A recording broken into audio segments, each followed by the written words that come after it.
Greetings and welcome to Office Hours with Dr. G. I'm your host, Dr. G, and I am so glad that you picked our program. Tonight's guest, going the holistic feminine coach, Tanisha Robinson, has been in the health and wellness field for 9 years, during which time she worked as a supplement coach, health consultant, personal trainer, spiritual guide, and body specialist. After formulating tincture protocols to assist her eldest son, Tanisha began sharing her passion for holistic health with the community. Since then, she has assisted with over 30 different ailments and hundreds of clients. Tanisha has always been an advocate for self-love and healing with her home first, and then the community. With her experience in the health and wellness field, and apart from mind, body, and spiritual living of the collective, redemption and prosperity of generations to come, as she empowers families with the wisdom needed to advocate for themselves in the doctor's offices and in life itself. Tanisha Robinson believes that the focus is healing is internal. That as the body was designed to heal itself, so shall it do. Tonight, we are going to discuss how when we take wellness into our own hands, healing happens. Please help me. Welcome to Office Hours with Dr. G. My guest, Tanisha Robinson. Welcome to Office Hours. How are you? I am doing great. I'm loving this theme song. Rock a little bit with it. Oh yeah. Yeah, that's my little theme song. And I've got to plug this music still playing when I'm finishing intro. Just do a little bit to it. Oh yeah. I've been the whole time you was doing my value. I'm like, okay, I like this.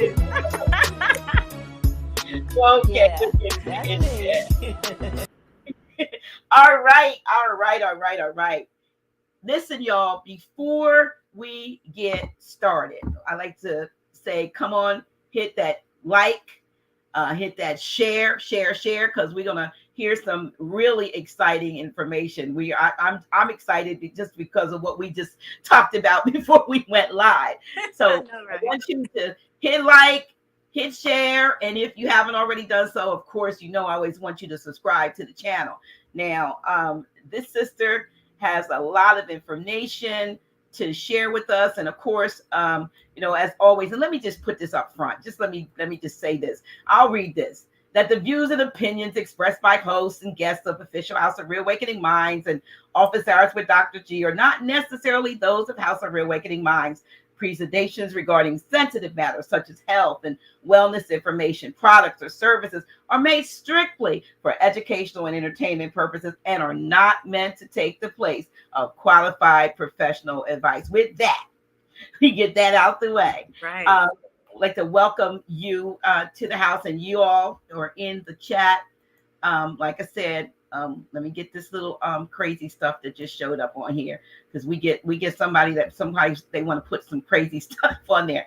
But you all, I need you to share. I sound like that other sister. Share. But I want you to, I want to really have folks get this information. Tanisha, I was impressed. I came across your interview on Willie D Live, and I listened. I was fascinated by your testimony and what you have been able to do in a short period of time. But it really is a testament to your, what we say, anointing, your gifting, your calling, actually operating in that. So if we want to, let's go back. I didn't read anything about what happened prior to 9 years ago when you started, really being active as a holistic health and wellness coach and all the other things you do. But let's go back to earlier. Were you always, even as a young person, involved in like wanting to heal people, help people? You know how some people like, I want to be a doctor, I always want to be a nurse. Or how about you? What did you want to do? I wanted to be an engineer actually, but I've always been the elder of my group. Like I started when I was 19, I mentored my first 49-year-old. Okay, so that kind of gives you a gist of, Okay, of how okay, it was. And so in all of my friend groups, I was always the auntie. Like I had the energy of the elder. And I was always helping people solve their problems. I always had the recommendations. I was always pretty conscious of what to eat and what not to. And so, in a nutshell, yes, I didn't know that I was going to be a doctor. I was going to be an engineer in my mind. But of course, fear completely derailed that whole plan. It was just like, no, ma'am, that's not what we got. Okay, that's cute, but that's not what we got. so did you, so you did not pursue engineering at all? No, ma'am, not at all. I actually went to the Navy, and I was just like, you know what? I was always in honors classes. I was always in like the AP classes, really high GPA. And so I was going to college every summer since sixth grade. So I was really gifted and talented intellectually. And so by 10th grade, I realized that I wasn't interested in it. I was bored in class because I was ahead of everyone, right? So in the Yeah. summertime, here I am in ninth grade taking AP biology, and by the time I was in 10th grade, I'm taking the advanced math classes and calculus and all this good stuff like that. I actually took calculus in ninth grade, so I was really ahead, and I found myself being bored and skipping class and doing stuff that wasn't studious. And I realized by the time I got to 12th grade, I was like, you know what? If I go to college, my parents are going to be broke and paying this stuff back for the rest of their life. They're going to have to pay back scholarships because I'm going to lose them. Because I realized I was mature enough to know that, okay, although I still graduated school with a 3.6, okay, the prior year it was a 4.2. So I saw the drastic drop in my GPA, which was still great, like I said, but I noticed that and I just knew I was bored and I was going to ruin my scholarship. So I went to the Navy, and from there, everything just started to shift. How so? So I was in the Navy and I dealt with some issues with narcolepsy. And so it really forced me to start to try and learn about what was going on because it was just so pushed under the rug and it disqualified me from being in the military. Okay. So nobody in my family has narcolepsy. This was something that just fell out of thin air. I feel like it was spirit like trying to guide me to where I was supposed to be. Something I else, feel like, yeah. yes, exactly. I think I came to the military to meet my husband and to get on out. That's what I think it was.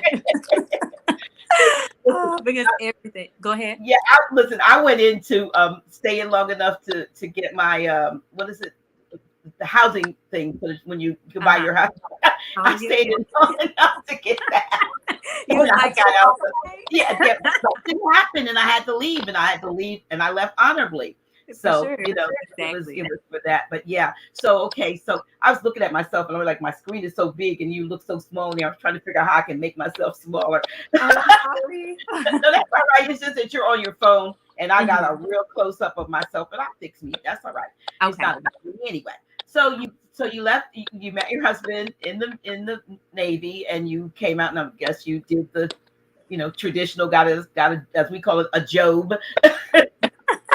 Well, I actually couldn't because narcolepsy was literally, I could not stay awake driving. I couldn't stay alone by myself. They wouldn't even let me leave the hospital with my son alone, and because my husband was going to go deploy, and so they wouldn't let me leave the hospital by myself with my son. They were just like, "Look, ma'am, we've been sitting here since you had this baby, and you falling asleep every time talking to us. Like, you can't just go home with this baby by yourself." So it was real bad, and so it just seemed to get better as I started to look at the more holistic options. So all of the medications, I was gonna breastfeed my baby. That wasn't an option. So I didn't want to take those class C medications, right? Class C are, hey, this may hurt the baby. It may not. We don't have enough research on it. Okay. And I Okay. wasn't willing to take that chance. So that's pretty much where I began to look into the more holistic options. And that was kind of like my first little introduction to the herbs. So now I heard you say that you were trying to take care of a situation with your eldest son. Was that the situation, or was there something else No. that came up? Okay. Back in, let's see, he was 2 months from being 2 years old. So back in 2018 is when this happened. Okay. So he was visiting my in-laws. Okay, we had, mind you, since he was born, he had a really big hernia, and it just kept getting bigger and bigger. And so my intuition just kept telling me to ask the doctors, ask the doctors. Every appointment, okay, we had moved in 3 different states, and every time I would go ask the doctors, what is it with this hernia? And they're just like, oh, when he turns 5, we'll be able to do the surgery and close it up. Everything's fine. I'm like, well, his poop is still watery. What's up with that? His stomach is getting bigger and bigger and bigger. They kept blaming it on the hernia. Oh, he's breastfed. Sometimes that happens. And I just could not give it up. I couldn't give it up. And so one time he was with my in-laws, and they called us and were like, look, he has to be admitted to the hospital because they did some x-rays, and his colon is the size of an adult male's head, and his bladder is 5 times its normal size. Okay, we're talking about a baby who's not even 2. So you can imagine how huge his stomach was. Okay. Yes. Um, and so he had to get an ileostomy bag. He had to go through a bunch of surgeries. We were in the hospital for 2 months. He had surgery after surgery after surgery after surgery. And we were pretty much in and out of the hospital for 2 years. Okay. And during that 2 years well, pretty much, let me rewind a little bit. So during that, when he got his ileostomy bag, his recovery was awful, and he was just lying in a pool of throw up. And I just remember vividly seeing every bone in my baby's body. You know how you can see a spine and you can see every vertebra? Yes, that's how he was. His ribs, his shoulder blades, like you could just see him, and his eyes were pretty set back. And he was just laying in his throw up. He was just vomiting. He was just laying there. He wouldn't even move. And he was just looking at me. And I knew what that look meant. I knew it meant like, Mama, I can't do this. And Right. so I promised my baby, this still makes me emotional. I promised him, I said, baby, if you stay here with mommy, because children are more close to the divine than we are, right? He's so young. He doesn't have the connections to family members and good memories and things that'll make him want to stay here. And so I knew, I was just like, baby, if you stay here with mommy, I promise you, I will never be in a situation where I have to depend on someone outside of me to love you more than I do to take care of you. And because it was so scary for me, like these doctors have all of these patients, and I have to trust that their heart is in the right space with my baby. And that scared the crap out of me. It did not sit well. And I began to buy every book I could. I don't know how much money I spent, okay, on education. And I didn't go to school for it. I'm completely self-taught, but I got every book that I could possibly get, okay. And I began to study how the body works. I began to study the gut, and understanding that the gut is the first thing that it actually forms in the womb, right? So they call it the second brain. It's actually the first brain. Okay, you get this. It's called a blastocyte, and it ends up getting 2 openings. The first one is the lips, and then after that, the one at the bottom is the anus, right? And so from there, it ends up elongating, and that's where you get the nervous system. So it's there, the gut is there even before the brain. And so I began to understand just how much the gut flora is important, and how the gut pretty much controls everything that happens in our bodies. 70% of our immune system is there. 70 to 85% of our immune system is housed there. And so I began to just study how the body worked together. And then from there, once I understood that, I was able to take that and understand, okay, cool, this enzyme is actually in this plant. So if I take this plant and look at the deficiencies that are happening with this ailment, I can replicate that. And so that is what I began to do. And I formulated what's called Eli's Gift for my son. And it has kept us out of the hospital going on 4 years now. So everything is just, everything was built off of that. And when I began to do that with him, of course, I changed our diet. I began to heal things within myself. And the community was watching, and people start asking for things. Before I knew it, I had cancer patients and diabetes patients and kidney failure patients, and it's just grown into what it is today. Well, let's go back to your first introduction into your own journey of study dealing with the gut, because we hear so much these days. In the last, I want to say, me personally, I've maybe been hearing about the importance of the gut and leaky gut, so many other things, the flora. We've heard about parasites, and everybody got books over here. Everybody has parasites, and the monster within and all that stuff. But no one up until like in the last 5 years or so, for me, have I started hearing really about the importance of the gut. Now, when you say your first brain, yeah, I get that, because when we talk about the our intuition and so forth, we would say, I got this gut feeling, Yes. or I, just kind of, and of course, the solar plexus, when we talk about the chakras and so forth, how Absolutely. important the emotions, and it's like you hear something bad, and it's like a punch in the gut, in the stomach. Mhm. I mean, just the fact that it is such a sensitive organ, if you Mhm. will, of our body. So the fact that we overlook that, and it's so important, maybe, and I'm asking you, is perhaps that the reason why there may be so many illnesses that seem to be misdiagnosed, and but if you would deal with, say, this thing over here, perhaps you would, it would automatically address some other things. Absolutely. Absolutely. I mean, just think about it in this simple term. I would even go super deep here. Just think about how many people get rid of a lot of ailments just simply from detoxing. The Right. skin begins to clear up.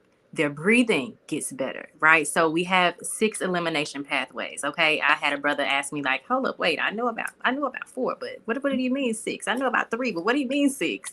And I just break them into, deeper ones. And I'll talk about that in a little bit when it fits. But if you look at those things, you can see how they're directly connected to the gut. Any lung issue directly connected to the gut. Like, it's a detoxification organ. People don't realize that the lungs are there to detox. When you inhale deeply, that is. So we do a lot of shallow breathing, which affects Mhm. our adrenal glands, which makes us more stressed out, which makes us breathe shallow even more. And that's when you get things like pneumonia, different asthma, bronchitis, all these respiratory ailments. And it's all connected to the How gut. about COPD and all Yes. that stuff? Absolutely, absolutely. Breath work helps tremendously. And so you were asking if we just start to focus on the gut. I was saying, like, if you detox, a lot of people see so many benefits from simply detoxing. We're not even going into the rest of the stuff, but simply detoxing. Why is that? Because when you start to cleanse out that colon and get all of that extra gunk out of there, and then you repair. So people detox a lot, but they don't begin to repair the gut microbiota. They don't take the probiotics and then feed the probiotics with prebiotics, which is food, right, for the good bacteria. And you need that with fresh fruits and vegetables and different things like that have those enzymes to feed those things. So if you just simply focus on the gut, and of course there are onesie twosies, but focusing on the gut will literally, you'll see a lot of things just go away. Yeah. Now, I do. You're not really familiar with it, but I mentioned to you, I think the first time we actually spoke, when I do AO scans on people, a lot of times when I do the first thing, it's called inner voice. Now, inner voice is a scan of the, what it says, the voice. It's the external voice, but it's picking up what's going on internally. Mm-hmm. And in 10 seconds, it's telling what, not only what, might be going on from a emotional standpoint, but it's talking about what, it tells you what might be happening physiologically as a result of the emotion. And Mm-hmm. 9 times out of 10, I see where somebody needs um, like you said, prebiotics, probiotics. They might need mid meal. There's something that you take in mid meal. I forgot what it's called, or hey, a hydrochloric acid. There's different Okay. things, and it's Yeah. always they're always the issues of the emotion seem to be tied to something that they need to do in the gut. Just getting stressed all the time slows down your gut transit. Like, you can't poop properly when you're so stressed out and tense. It literally slows down the time that food can be processed through your gut. Your emotions are directly tied to the gut. And so what else would affect maybe that, especially when you just said emotion, so I'm thinking about the times that we are currently and living in, and especially over the last 2.5 years or so, 2 years or so, Mm-hmm. things are, it just seems like there's a barrage of things that could be um really, to some, become stressful, because some folks just don't have the constitution to be able to listen to a whole bunch of stuff and go, and just cut. But people internalize things, and when you internalize, like me, I'm someone who talks to lots and lots and lots of people because of me being public, because of my work with Grand Chic, and a lot of folks can't get to him, so they call me. So I'm like a buffer. No, I mean, really, I'm a buffer between him and the world. And most of them want him, not me. But they still reach out to me. And as a result of that, I have to put up a shield because I hear a lot of things. And so that empathic part of me says, I don't want to take this. I don't want to feel the emotions of this. Yes. But you start to take on the cares of the world, so to speak, and you feel it here. It's like it's just a sense of like knots and so forth. So even with that, how do you recommend when you find out maybe one of your clients might be dealing, like you mentioned, stress, but dealing with just say overwhelming say emotions or dealing with other people's stuff? How does one begin to separate, become more sympathetic and less empathetic? That's what I want to say. Okay, so my favorite thing for slowing down the biological system, first off, we are already as a people, our adrenal glands are passed down from our ancestors, and they're pretty much, they're shot. Okay, they're in a state of fight or flight just from even being born. Okay, just think about the times in the womb where our mothers were worried about food or worried about whether or not our fathers would come home because of all of the bad times. If we go further back into the actual slavery days, you had to worry about, like, look, baby, you have to do exactly what, that's where the whoopings came, right? I got to whoop you because if not, master gonna get to you and you might not come back. And so we lived in this state of fight or flight. And so when I get someone who comes, if they're melanated, I'm already off of the top, like looking at those things. That's why the high blood pressure, the kidney disease, the diabetes, the cholesterol issues run rampant in our community because of poor gut brain axis. Okay, so that's the bad gut health. And then the adrenal glands are weakened. Well, they feed off of each other. You get what I'm saying? Okay. So if your adrenal glands, by the way, are two little pyramid shaped organs that sit on top of the kidneys. And so they receive signals from your pituitary gland. And so it connects the endocrine system, which is your hormone system, and the neurological system, okay, the brain. So that's what I mean by the gut brain axis. Okay. If your gut is weak, if you don't have the proper microbiomes in your gut, then it pretty much weakens the rest of the systems. Okay. So when I get someone who comes in and they're dealing with a bunch of stress, I immediately like, okay, cool, we need to detox. And I'm not just talking about the gut. We're going to detox the lymphatic system, which is your body's sewage system. We're going to detox the blood because we're dealing with some adrenal issues. And then we're going to also detox the gut. So this is going to cleanse the body physically. And then we do things like breath work. Okay, you're going to do at least 10 minutes of breath work every single day. Why is this? Because it's teaching you to breathe in deeper, which is going to switch you from that, the sympathetic to the parasympathetic, right? It's going to slow you down. It's going to help you to focus. It's going to help you to center yourself and be present. We're also going to detox our environment because people think about, oh, the body can't heal in a toxic environment. And they think about internally, like, no, externally as well. If you have a bunch of stressful people in your life, if you have a bunch of people who live opposite to you and don't respect the differences. It's okay to be around people who are different, but you don't want to be around people who make you feel like you're bad for doing something opposite of what it is that they're doing. Like if you're on this diet or you're on this health kick or whatever have you, they're always, oh, girl, you're gonna pass out. You don't eat no meat. You know what I'm saying? Like, you look like you were going to say something. I want to. No. Okay, cool beans. So I have them detox the mind. And then we do the breath work, and then we start to do meditations. Okay, so visualizing themselves free of the toxins, visualizing themselves free of stress, doing an inventory of their environment. So it's not so much where we just focus only on what's happening in the body. We have to look at it from a holistic perspective and ensuring that we produce an environment that's conducive to healing. Well, that's okay. So you, like you said, you're looking at a lot. You're not just say, oh, you need this herb, you need that. Because I noticed that you also, you've been, are you a personal trainer, or Yeah, I'm a do you? certified personal trainer as well. I don't go out in the gym and train people and anything like that anymore. But I am certified as a personal trainer. So just to understand how the muscles and everything work. Wow, wow. So I want to go back to something you said, because this is something I'm working on, and that is what I think. I say it, I say it more than I sometimes have to catch myself, but I realize that it's important how you see yourself, even if, and I'm not just talking about the outward aesthetic, but even your health and your well being. If Mhm. you go to a doctor and you listen to a diagnosis that's less than favorable, or prognosis, and then you internalize it, well, first of all, that you believe it, and then you just accept it.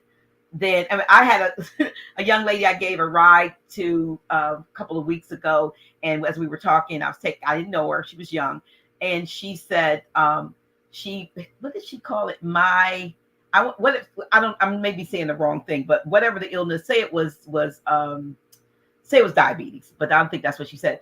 She Mhm. said, dealing with my diabetes, and she kept saying my this, my that, and finally I said to her, I said, is it yours? I looked over to her. She said, what? I said, diabetes. I said, do you own it? Is it your, and I said, because if you own it, it's going to stick around.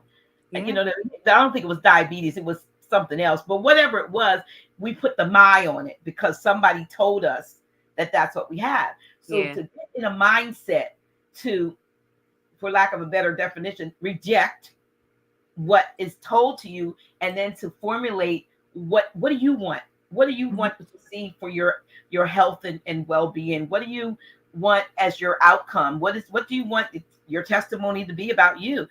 Absolutely. That's the hard part, I think, for a lot of people, because we have so much faith, maybe, that we've put in other people, people who wear, white coats, Yes. and what do you do, to help someone even work on their own wellness from a mindset standpoint? So we do mindfulness meditations, right? So I teach them how to. Are you familiar with Dr. Joe Dispenza? Yes, I am. Okay, Yes. so I pretty much use his methods in Uh, regard to teaching people, one, how to become aware of their body parts. So how to feel your fingertips without touching them, by simply focusing your attention there, right? And so once you're able to do those things, you're able to pretty much put yourself into a meditative state. Okay. And you can slow down your thoughts. So we're so used to our brains work like problem, problem, problem, problem, problem, problem, that we never slow down to hear the solution. And so what that does is it slows down the brain waves to where you can do problem, solution, solution, solution, solution, problem, solution. And now the problem is that I got to choose which solution I want to take, right? And so if we can slow the brain waves down, then we can begin to see ourselves without having to take the diabetes, the shots and everything, or the medications. We can see ourselves without the limitations of our ankles swollen up. We literally start to all the symptoms that they speak to me that they're experiencing. I begin to pretty much tell them what they should be thinking on a daily basis. I remind them of different things that they should be focusing on, that they should be seeing themselves doing. And what happens is the more that you see yourself there, the more that it becomes real to you, right? The more you mhm. command yourselves to go in that direction. And so we find that people's self-esteem starts to increase. They begin to feel better just simply from focusing on those things. So we definitely go ahead and give them those meditative practices. And then it was another thing that I wanted to touch base on that has to do with meditation, but it was something really specific. It'll come to me. Everything happens in divine time, and I'm not supposed to see it right now, apparently. But the meditation is a huge part to be able to change the mindset. Oh, yeah, yeah. We also go ahead and teach them how to break habits, how to structure their space to where you can build on new habits. Okay. So it's different little sheets and stuff. I forget the book that it's from. I think it's called Breaking Habits or something like that. But we pretty much use that method to teach people exactly how they can look at the things that they have and break those habits while replacing them with new ones. And it starts with the environment as well. So it's meditative centered. Okay, so yeah, when you say the environment, so that could be like I'm looking at the book Feng Shui Home. I'm looking at. I mean, sometimes it's like me having a lot of stuff and saying you got to get rid of like a whole bunch of this stuff so that Yeah. you could see yourself, in a more expansive and just uncluttered, Mm-hmm. mindset and so forth. So I mean, it's funny how some of the things that will affect us physically are, Yeah. I mean, physiologically, are just environmental.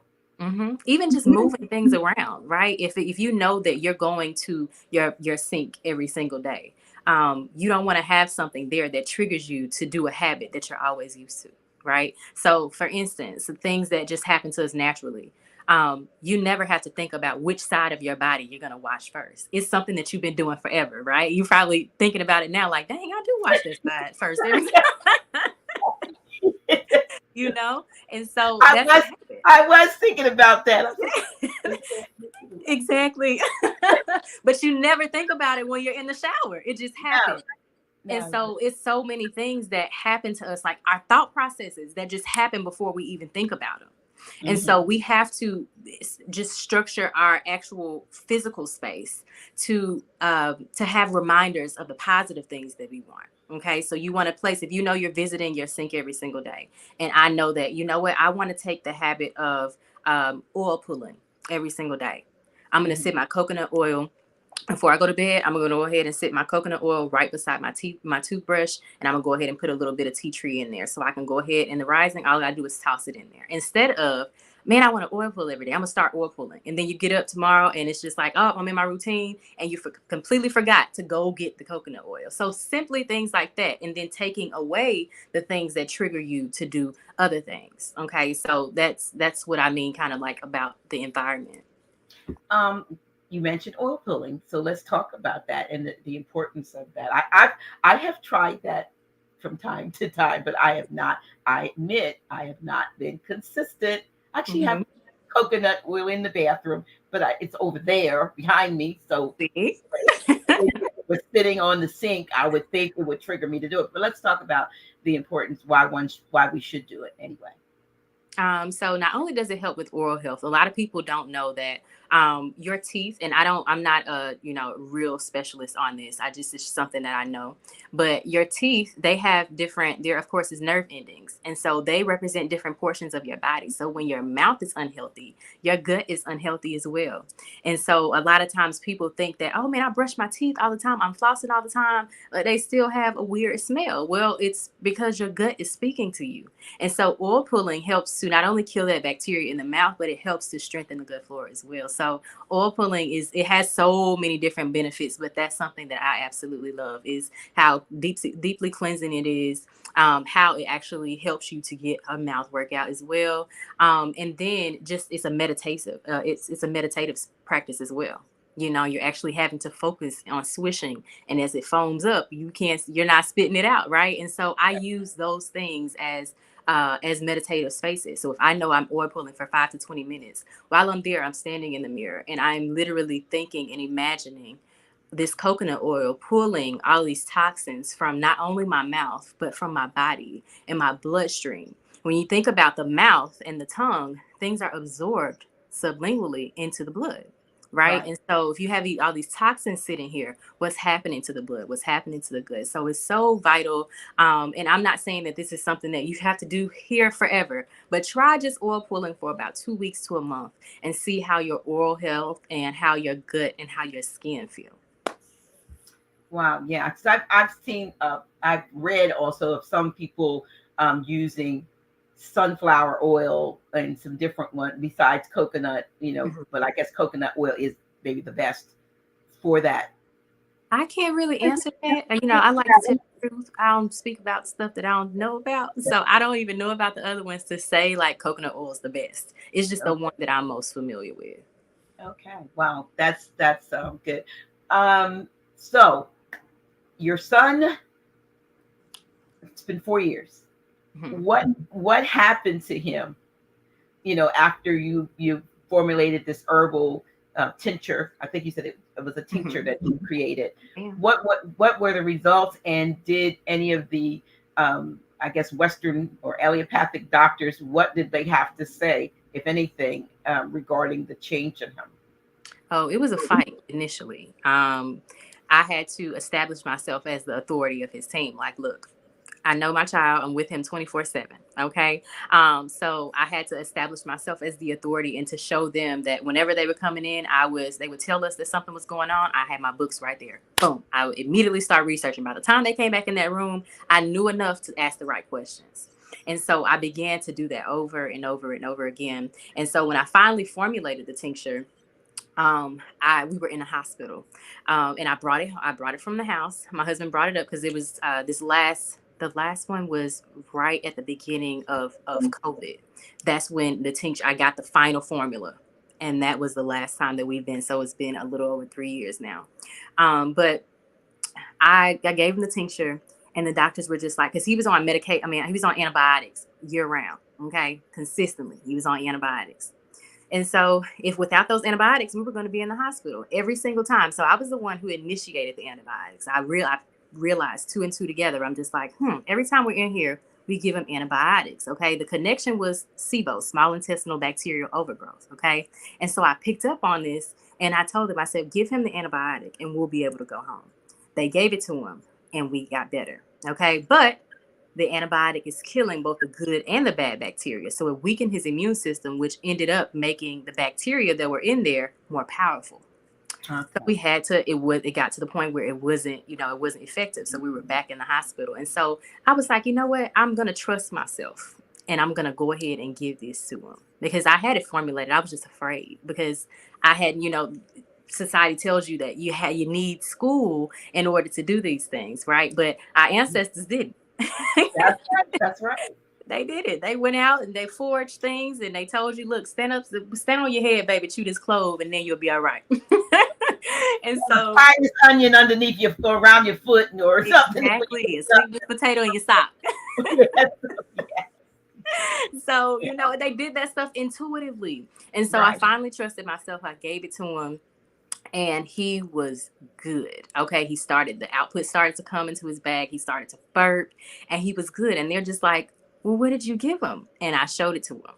Okay. Then at his follow up appointments, he wasn't coming back and his symptoms were completely different and they were completely gone. And so they're just like, okay, so is he still taking his medications? No, he hasn't taken it in over 6 months. And they're looking at me like, well, what is it that he's taking? And I'm just dangling it in his face. And I'm just like, same thing, same thing.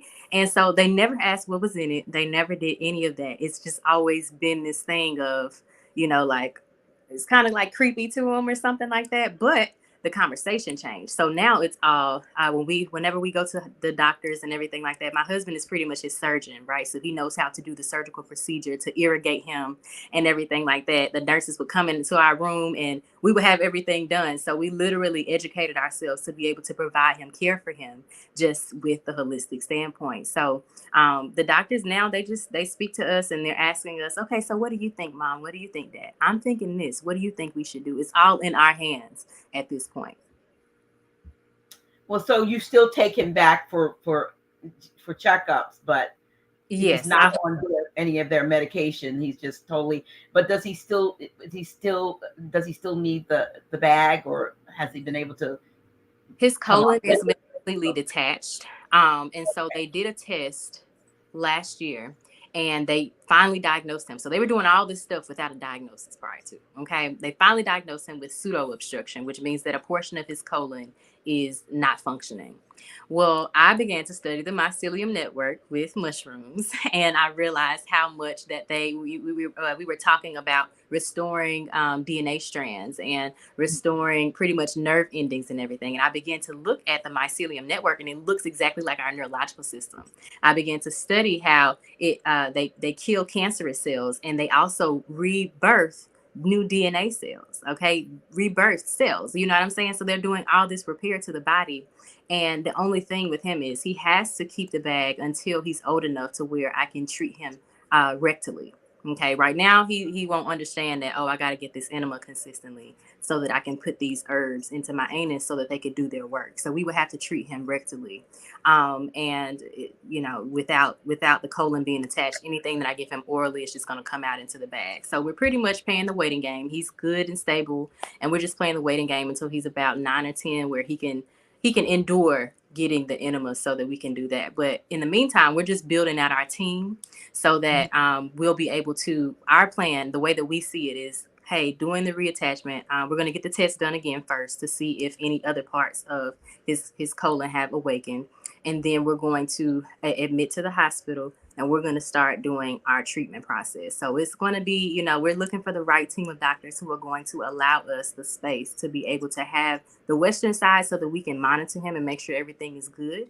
And then the holistic side is we do what it is that we have to do to restore our baby. So I keep having dreams, and my son keeps telling me, Mommy, I don't want this bag. And I'm just like, Spirit, you're not going to give him, like, this baby is 6. Like, he knows that he's not supposed to have this thing. And I never felt that he was. So I know for sure. I don't know if it's just going to turn on, okay? Because I do meditations to really see him without this bag. So I don't know if it's just going to turn on one day. But he passes gas. I'm sorry, not gas. He actually passes mucus through his anus now. He'll be standing. He's like, Mom, I pooped.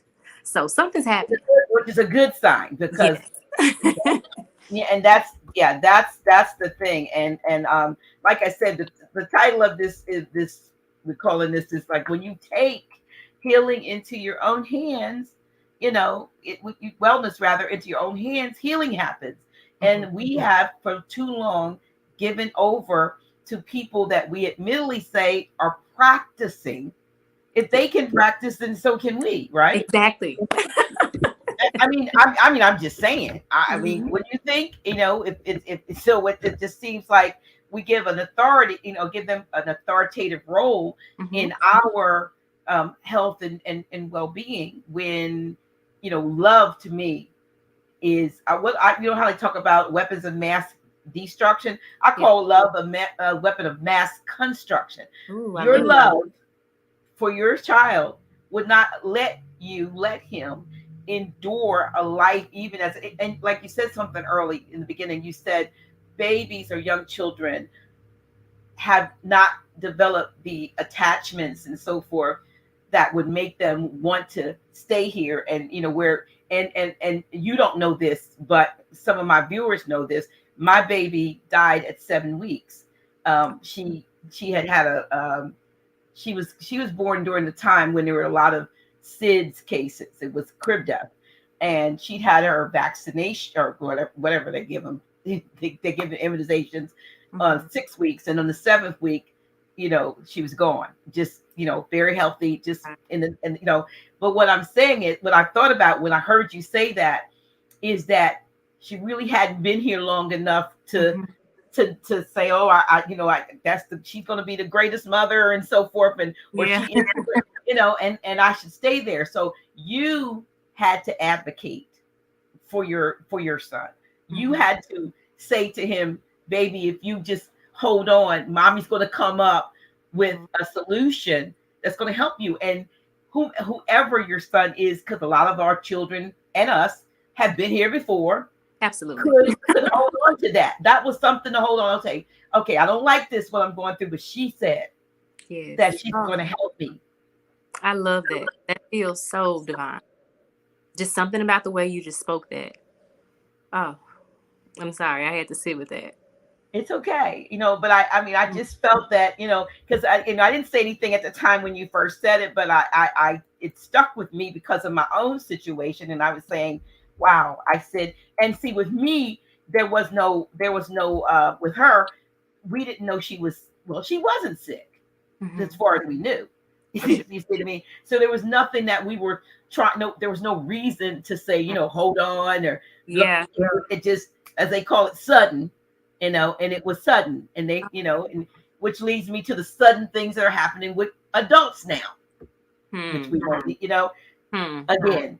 So, but but the fact that you were the advocate for him to trust in your love, like I said, weapons of mass construction. It helped you construct um, a holistic wellness, you know, system that not only helped him but has led you to do a lot more for others.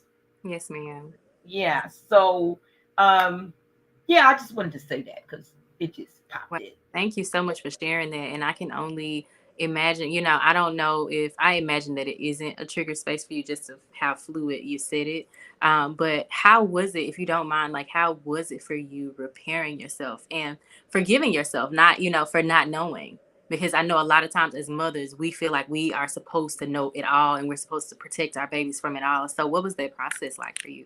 I think for me, back then, because we're talking 37 years ago, Hmm. but it's still fresh. You know, it's fresh when I talk about it. It's not fresh in that I dwell on it, but when things come up to remind me of it, of course, it's like that day all over again. Oh, wow. And at the time, I had no real connection to what caused it. I'm thinking, was it the formula? Did we put a little? Did my mom tell me to put some Caro syrup in the formula, and did the formula? I don't know what. We were thinking all kinds of different things, but and then on the creepy side, I had the week before it happened, I had an out of body experience, and I saw myself running up the stairs in my mother's house, cradling her. Like, I don't know if you know how a lot of houses have the rungs, the white rungs. As you go up the stairs, you can look Oh, through the yes. banister. And I saw she had the white rungs there. And I was laying on the couch with the baby in my arm. And I saw I was frozen. And I'm watching myself running up the step, and something really dark, and it was formless, but it was really dark. And it looked like it was trying to smash her between my body and the rungs of the stairs. And then I snapped out of it, and I could, because I was watching this. This Hmm. maybe a week, probably a week before this happened. Ironically, when she died, I of course didn't know she had died. I went to check on her in the morning. I put her in a crib for the first time. I kept her in the bed with me for 6, 7 weeks almost, and I put her in the crib Oh, that wow. night. And when I woke up that morning, my mom said, how's the baby do?" And I said, "Well, she slept all night." And I don't know if you remember Prince's phones. They were that little clip, the phone that you could drag, and it always. Oh, yeah. Uh-huh. So I drugged the phone from my bedroom to the next bedroom to where she was, and found her turned over in a different way than I remember putting her down. And her face was black because the blood had pooled, and she was dead in the crib. And the crib was a white crib with white rungs. Oh, no. So when I tell you creepy, it was creepy. It Oh, was it gosh. was, and so for to be honest, and folk are listening, but to be honest, for the first, I mean, the several weeks before, until the coroner gave us the cause of death, which is no real cause. Mhm. I was getting these thoughts in my head. You did it. You got up in the middle of. Remember, I had seen this thing Yeah. trying to get her. I thought, and I mean, literally, I had an out. I'm looking. I see me, but I'm like, I'm here. How can that be me? So a Hmm. week later, this is what happens, and so it kind of looked, it was, admittedly, um, strange, to For say the sure. least. You For know, sure. Wow. and Wow. so when they came out with their diet or whatever, when they give you the autopsy report, it took several weeks, and they called it SIDS. But then around that time, several babies that I knew of, different people, the same thing happened. Some of them it happened when they took them to the daycare center, and then they put them down for nap, and the baby just died. But Hmm. there was something going on, in 19 was it 85 or whenever that was, and it was happening to a lot of babies. So, Mm. but I saw it, That was and the now, age. I'm sorry for interrupting you. Go ahead. what were you saying? It just came to me that around the 1980s is when there was this really big push for it. One, antibiotics, and two, vaccinations, because they had discovered that, oh man, these antibiotics can stop all of these really bad diseases, these plagues, right? The Hmm. polio, all these different outbreaks, right? Infectious disease, right? And so they started to come up with the vaccinations and all these good things, and they were under the idea that oh man, we could get rid of infectious disease forever, not realizing that bacteria are literally at the foundation of all living things on the planet. And so that I believe that, that's kind of in alignment with, as SID started to come about, those things started to come about. So it makes sense. Right, but like I said at the time, you know what I mean. But when I heard you, talk about, and what is your son's name? Because I think you named the Elijah. Hmm. Elijah. So Elijah, had a mommy and a daddy that, and especially mommy that said, listen, I stay here, give mommy time, and I'm going to fix this for you. And so that is important. I think that's important to speak life to our children. Period. For You sure. know what I mean? I didn't have the presence of mind then. I'll be honest with you. But you know what I was able to do in the years since that is help other mothers that and one of the things that I had to do, and I know we're off topic a bit, but one of the things that I had to do, I had three other children. She was the baby, and I had three sons, and Spirit told me at the time, I felt like in my spirit that I had put so much grief, I grieved so much at the time for her, I began to neglect the others. Mm. And I had to pull it in, not forget her, but not forget them. You know what I mean? Yeah, that's deep. And that was, that, and that was, I had to share that with some others, because you can get sometimes so consumed and overwhelmed with grief that the world stops, Mhm.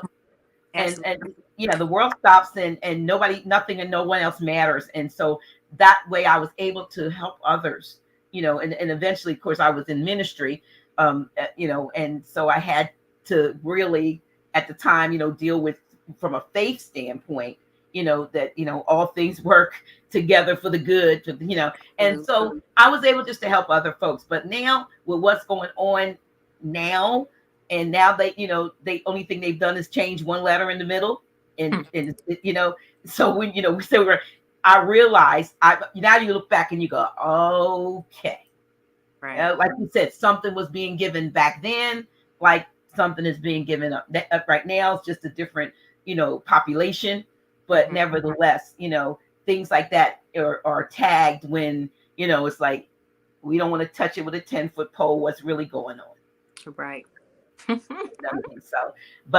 so let's get back to that. Look, let me see. It looks like several comments kind of dropped up there, but I don't even know. There might even be questions too.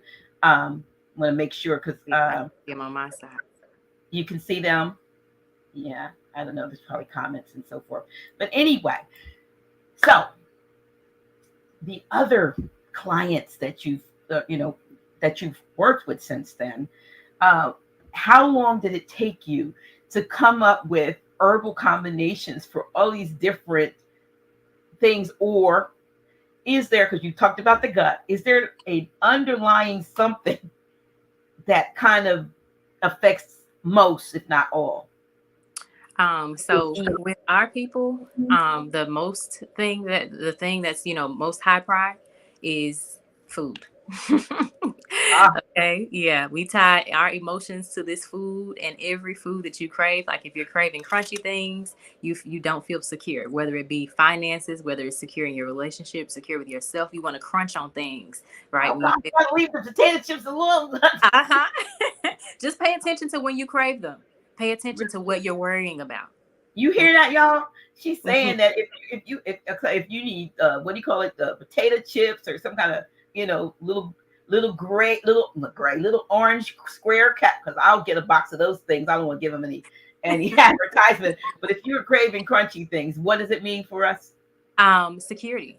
Okay, Mm. you're lacking security. And that was a thing for me, especially before I healed my attachment to money. Oh my gosh, I was crunching, crunching, crunching. I always wanting something crunchy. And then if it's sweet things, there's so many different things that you can look up, food cravings and emotions attached to it. Especially us as melanated people. You think of soul food, think of all the time Sunday dinners and all the times that we gather around food, but the foods lack the nutrients that we need. So a huge thing is food, and that in itself is connected to the good and our environment. Okay, so I spoke about this at one of my webinars.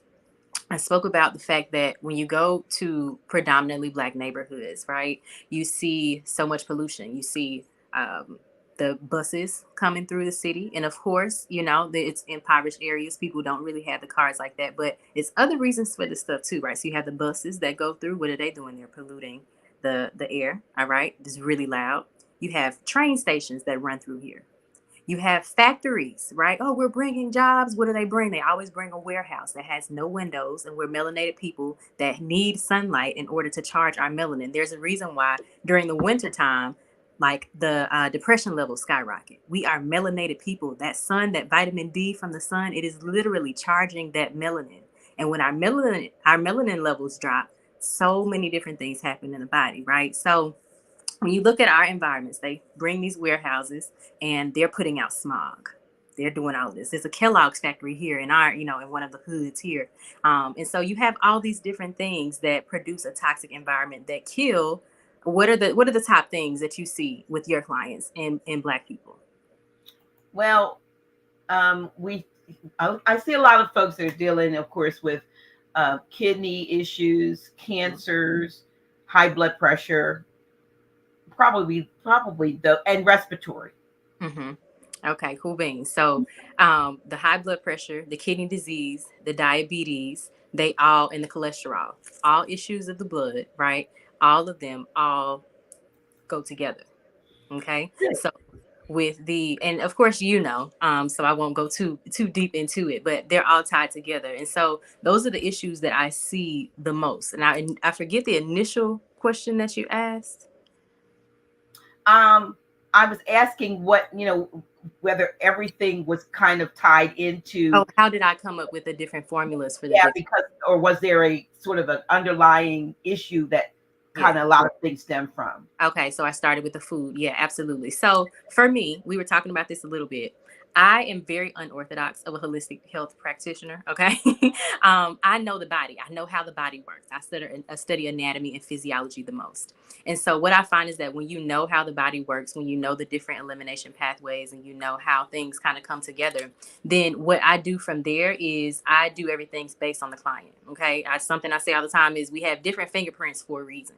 So what one formula that works for this person may not work for you based on what's happening in your blood. So I take the client, I look at their blood work, and I look at their health history and the medications that they're on. And based on those things, the medications, I can tell which I research and see which vitamins and minerals does the body get depleted of on this medication. Okay, that's one thing. So that if they can't get off of the medication right that moment, then they're able to take the supplements that are going to pretty much help their body remain in a space of homeostasis so they're not so affected in that regard. And so from there, what I do is I look at the different herbs that will reproduce that action in the body, and I just build the formula from there. So my way of treatment is super research based, client by client. And so what I'm doing now is putting together a big list or book, if you may, of different things that I find that work, foundational recipes that can be tweaked. Okay, so to prevent all the rework. But for me, everything is situational based on the client. I take those things, that foundation, and then I build off of that based on what's happening with the client at the moment. Does that make sense? Yeah, so you're saying that you're not there's just not a whole you don't have a shelf of take this, but specific. I get it. Mm-hmm. So it takes a little bit more time and effort if Yes. Yes. if you're doing that for each one of your Mm-hmm. clients. And I do have, like I said, I have those foundational ones. I'm getting my list bigger. Right now, I used to have 16 different formulas. But when I began to reconstruct things and get really, really specific based on the phytonutrients, so the plant action, when I began to get really specific according to what's happening in the body and what needs to be supported, I destroyed that and I began to rebuild. So far right now, I have 6 of the main basic formulas, and then I may remove something. If you're on blood thinners, you can't take ginkgo biloba. So I'll take that out and then I replace it with something else. So I just, I move around in that regard. Well, but that's good. That's good that you're looking at everything that your client is taking, may have to continue taking for at least a period of time, Right. and making sure that there are no interactions, contradictions that would affect them, because to be honest with you, a lot of those allopathic medicines are based on natural medicines that have their proprietary, to make it their specific, because you can't, you really can't copyright or patent nature. But if Right. you put something else in it, something normally that's synthetic, then you Yeah. make your own thing. So you need to be able. So, like you said, if somebody's on whatever they might be giving you, whatever one of the memory things, drugs is for memory. Well, if they're already taking that, we know, the ginkgo biloba is, deals with the memory, or maybe they're on something with the mood. So maybe they can't take what's it St. ashwagandha, John's wort or St. John's wort yeah. or ashwagandha, something, because that would interact with, or they'd Yeah. be overdosing, and so that's Absolutely. good. Yeah.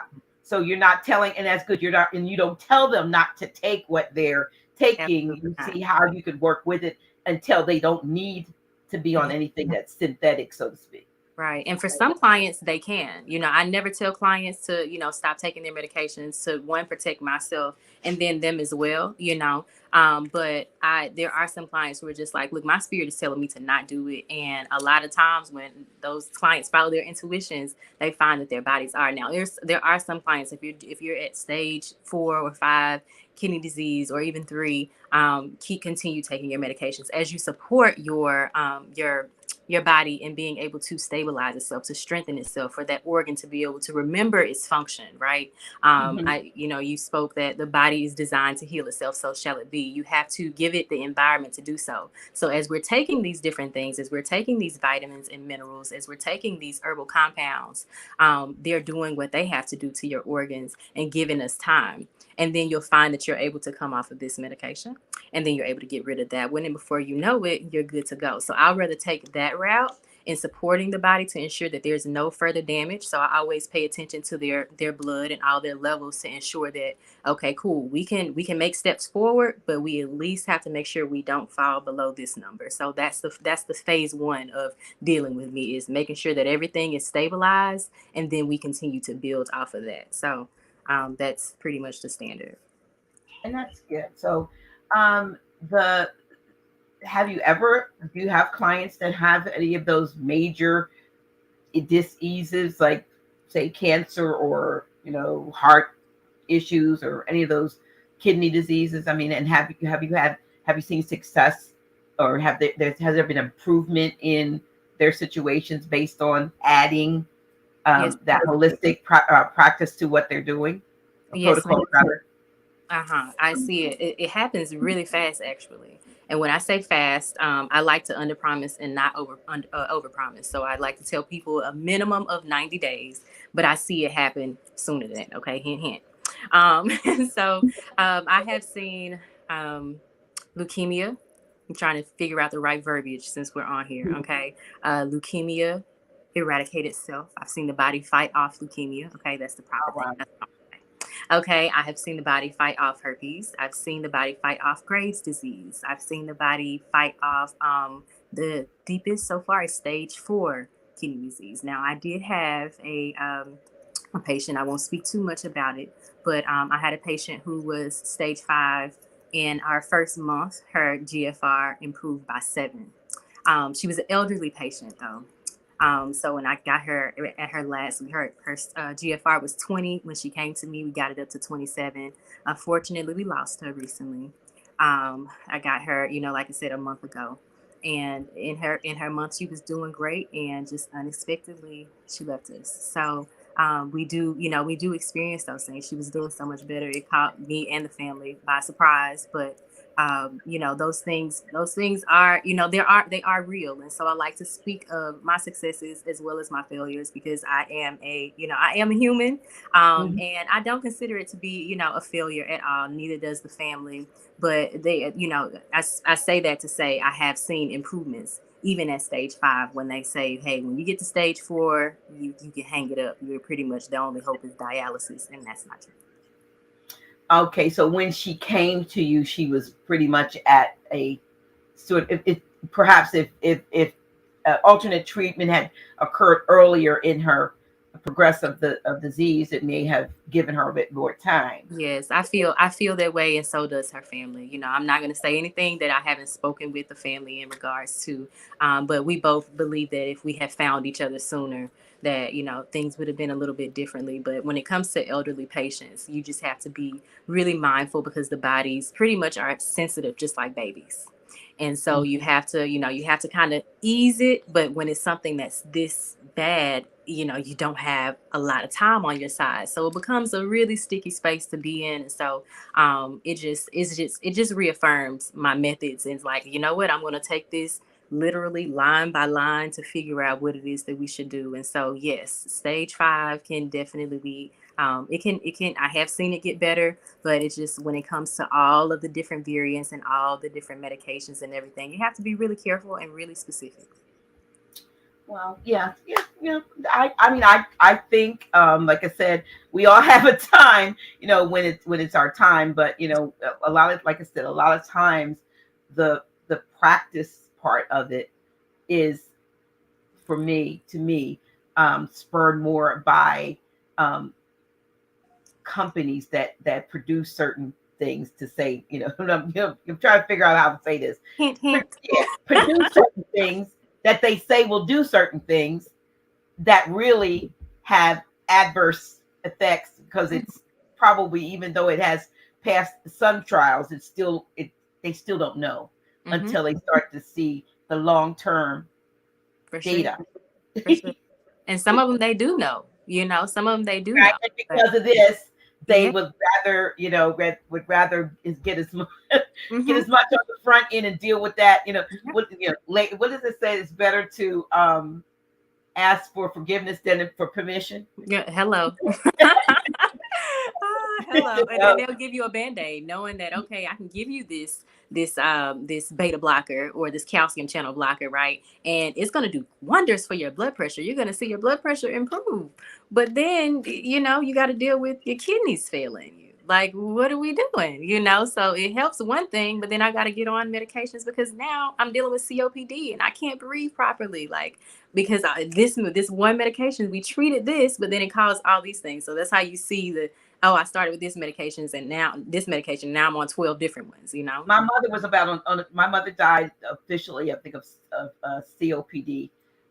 And she was probably on like 22 different medications. It was so, and then some of the stuff was um, emotional stuff too. Absolutely. Yeah, some of it had to, but because I guess you had to have it by the time you put 22 different medications a couple times Yes. a day in your, my niece would have to, for my stepdad and my mom, they had the big pill containers, and she literally have to, load all the stuff because it was so much that they had to take. They're these great big wide ones, because that's Yes. how much. And there's no way that there can't be things fighting each other when Mm-mm. you're taking that much. You know Yep. what I mean? They just tell you, oh no, now you have high cholesterol. Oh no, now your lungs aren't, your oxygen levels are decreasing. Oh no, now you have sleep apnea. Oh no, now you're depressed. Well, here, take this. Every time it's take this. Well, take Mhm. this. So it's a vicious cycle. Yeah, yeah. So the fact that, like, again, what we're saying is the premise is, and you're proving it, is that when we take wellness into our own hands, you know, then healing happens. But a Mhm. lot of times, people, we have been programmed, our belief systems, our trust, are in folks. I mean, I have people that I, respect that don't, when you said, oh, I don't have a degree in this, and I have people that I do respect, but they, you know, one of their issues with folks like yourself might be, well, they don't have letters after their name. And my retort was, well, Big Mama, and all of them, mom and them, they didn't have degrees when they went out in the yard or sent you out in the yard and picked that Mhm. and put that together and made do, didn't have the resources, or couldn't even in some cases go get to a doctor if they had the resources. So they had to look around. And one thing, somebody told me that most of the time, whatever it is, especially if you live where there's grass or something can grow, a lot of times what you need is growing outside your residence, your domicile, wherever you are. I remember when the things broke out a couple of years ago, these white flowers started popping up everywhere. And I believe it was Brother Dave, he's a holistic practitioner, and I think he said um, he was sitting there. It was caused from a car dealer or something, and when he researched this particular flower dealt with respiratory. It looked like it was a weed to everybody else. How long have people been calling dandelions weeds when you can go into Sprouts or one of the or with the Whole Foods, and they're selling dandelion Yes. leaves, but you rather pay, $2.99 a bunch for it rather than go and pick up. Well, the dogs probably pee on those too, but they wash them. Or you should wash them. You should wash anything you get anyway. For sure. But your healing, it's right outside your door. Lately I've been seeing. I saw this summer purple things. I don't know. I didn't take a picture of it to see, but I'm sure it probably had some medicinal properties that they, the Most High was saying, look, here you go. Yes, exactly. Mama Gia is always watching like the earth, right? Just like a mother. Okay, Right. cool. Oh, baby, you need this. Oh, I see this is happening. I'm gonna cause this to rise. You know what I'm saying? Like, what other explanation is there for all these respiratory, these white plants to be just popping up out of Right. nowhere? Because no matter where you were, actually, those were when I And traveled to South Carolina, they were there. Here, oh, so here, you, here. you know what I'm talking about. Yes, Yeah, ma'am. they were. Yeah, I'm like, well, okay. Yes, And then here we are trying to, get this and that, and in a bottle and that, and it's right outside your door. Right outside your door. Came to you. You're mowing it down. You putting whatever that stuff is. weed The killing killer. weed killer. You killing not only your health, but you might be killing yourself too because you Yes. handled the weed killer. Mhm. So it is very, very. It's disheartening. It is. And even now, I hope, and I don't know if you've dealt with anyone with this, but I hope something is developed to help. I saw it in the comments, and I've had a few folks that I know who are adults who have died suddenly recently, and it seems like myocarditis Mhm. is a factor in most or sudden adult death syndrome or a heart attack. Mhm.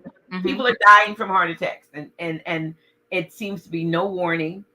It just is. It's like they have a ticking time bomb in them, and I'm wondering if there that you know of if there are any types of um, herbal combinations that address maybe the rhythm of if you of the heart, because to me a heart attack means maybe it's constricted or did something.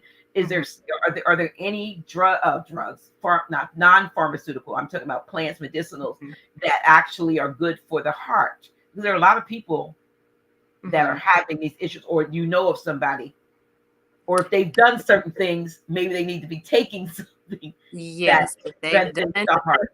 if Yeah, they've done yeah, yeah, that thing, that's what we're speaking of right now. Okay, yeah. yeah. Uh-huh. If you've done that thing, yeah, most definitely. So what in addition to that though, a lot of the people that are having this sudden death syndrome are on these different medications, these blood pressure medications. And what they don't tell you is that they weaken the heart's ability to contract, Oh, right? really? And so if I can't contract properly, I can't pump blood properly. And so the chances of having a heart attack skyrocket. So With if that, okay, with that plus that is what you're well saying. with just the blood pressure medication alone, so I was getting to, and then you add that, Hmm. okay, which weakens the body's immune system in the gut, right, as well as the respiratory tract. And so when it weakens the immune system, wait, where was I going with this? Okay, so it weakens the immune system and of course the respiratory tract as well. So if you already have this issue of the blood, which is why when that issue, the pandemic, that thing, when that was happening, so many people that we saw that were passing were elderly. Well, why is that? They're on a bunch of these medications, and so when you add that in there, it produces pretty much a perfect storm for attack of the heart, attack of the lungs. And so you see that whenever they would pass, it would be one of those two things. Hmm. One of those two things. So I recommend hawthorn berry complex. Okay, so that's the berry, the flower, and the leaf. A lot of people do just hawthorn berry, which is amazing. But I found that the complex helps to one to strengthen the beat of the heart, to stabilize the rhythm of the heart, as well as to decrease the blood pressure. It helps with stress as well, and it helps to kind of cleanse the blood too. So that's one that I absolutely love. As I said, I don't store the herbs in my mind. I literally look at what's going on in the patient. And so a lot of times they say that this stuff happens out of nowhere. So I want to give this tip because, as I said, I study the body. If you look at your blood work, your RDW, okay, it stands for red blood cell distribution width. All right, what that is determining the size, the range and size of your blood cells. So you have the blood vessels that are small, and so you need to have small blood cells that are similar in size, right? And so when your RDW is high, it's saying that you have some blood cells that are really, really large and some that are small. Well, what happens is when those things start to pile up, the blood thickens. They end up causing an obstruction, and then you Like have a the clot or heart something. attacks, Yes. right? So if Yeah. you see that your RDW is high and your platelet level is high, then you have a higher chance of having a stroke or a heart attack. They'll say that, oh, this was unexpected. But I am willing to bet, okay? I'm willing to bet that if we were to look at the blood work of these patients, that those two numbers were elevated at some point in time. I'm willing to bet that because it's so clear, but they do things reactively instead of proactively. So instead of, like, hey, take this herb, take that herb, because it's all specific based on, so many different reasons people have heart attacks. But if you look at that, that is a key indicator that you can definitely have one. Okay. Wow. Okay. Well, yeah. So what you recommend a lot of oftentimes, and you mentioned that you that go to your doctor, go to the lab, a get those tests, those diagnostics Mm-hmm. done, and then you're able then to look at the diagnostics and see, what they may, because they may not explain everything. I don't know how many times, they may be looking for something specific. So if they write up that they're trying to check to see if if you have, arthritis, as you can find in the blood, then Mm-hmm. they're not going to necessarily tell you, in addition to arthritis, this means you got this, that, they'll get to it eventually, because it'll be something else that they can string Yes. you on, put you on the, on the popcorn, you make the string, they just go put that on too. For But sure. if they don't necessarily give you the meanings of, I've never had a doctor actually, after I've got given blood, say, okay, now let me explain to you what all of this is. They'll only tell you about, up your A1Cs are off the chart. You're pre-diabetic, or you're not. That's the one they like to point out all the time, most of the time. Oh, yeah. Oh, yeah. Oh yeah. And see, I'm a person that they point those things out for a reason. Because if I can just get you on this, for one, I can keep you quiet, because a lot of times this is a thing too, you guys. So I don't want to paint out all doctors to be bad at all, but this is a thing where doctors feel under pressure to write prescriptions these days, because people come in, one, looking at them with a God complex to save them, and the doctors wear that. Some doctors with good hearts wear that pressure, and so they know that, oh man, the way that people feel like the doctor did something for them is if they go home with a prescription.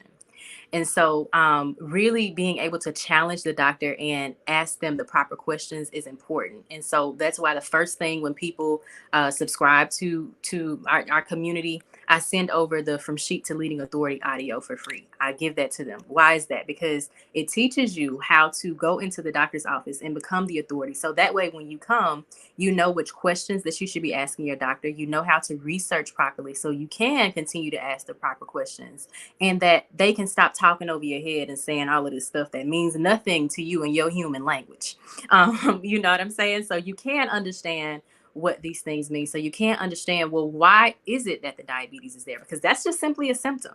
Okay, that's a symptom of something else that's going on in the body. So why is it there? To help your doctor to dig deeper. Okay, we are the head of our healthcare team, and so it's our job to ensure that they are challenged and that they are actually looking into what's going on in our bodies so that we can get the proper diagnosis. And what you were speaking of is when we were talking about, when I was saying, like, go and get the diagnostic test and then get the diagnosis and then begin to research what you need to, what you need to support your body. So I definitely recommend that you understand how to converse with your doctor, so that, and then as well as understanding how to read and interpret your blood work.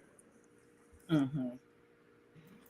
Yes. Yeah, that's important. That is so, I think, wow, it's very important because when you go there, it's always, to me, they're always trying to convince you of something that you ought to be taking. I mean, I went today, and it was, ladies, we go, periodically because of, OBGYN, and Sure. I had not been, I want to say, for 2 years because of the, what was going on with, you know, we haven't been able to go see anybody. Mhm. They wouldn't let you in, pretty Mhm. much, because you had to actually, unless you had a, what do they call it, an emergency. For sure. They weren't seeing those, regular things. And the first thing they said to me was, "Your blood pressure is elevated." I said, "I ran over a curb with my new car coming in here, and Hello. that, I, I was like, don't even try it." And Right. I backed out, and I went. You know how they had those curvy things in the parking lot, and I Hmm. thought I was out enough. And so when I went to make a left turn, I was on the thing, and my car is new, and Oh so yeah, yeah. it was like, ah. And And that then I shot that thing on up there. and then I went in there. But the other thing is, I believe, or I've been told, that our statistics are not necessarily their stats. Because No. I stopped taking that BP stuff about 2 years ago on my own, and I'm fine. Yes. You Yes. said anything, but I'm like, no, I ran over a curb. Hmm. Whatever that whole thing is, I said, so, don't try to, no, I don't take any of that stuff anymore. You know what I mean? Absolutely And, not. and because, when you base those, what they call the norms, on other ethnicities, it doesn't, it doesn't make sense necessarily for you to be, and the cure, so-called cure, if you will, or the treatment is worse than, whatever little symptoms that you might be having. And like you said, changing your diet, addressing your gut situation, because we said, if you all weren't on at the very beginning, Tanisha gave us a very good explanation that majority of what is going on with us stems from gut health or poor gut health.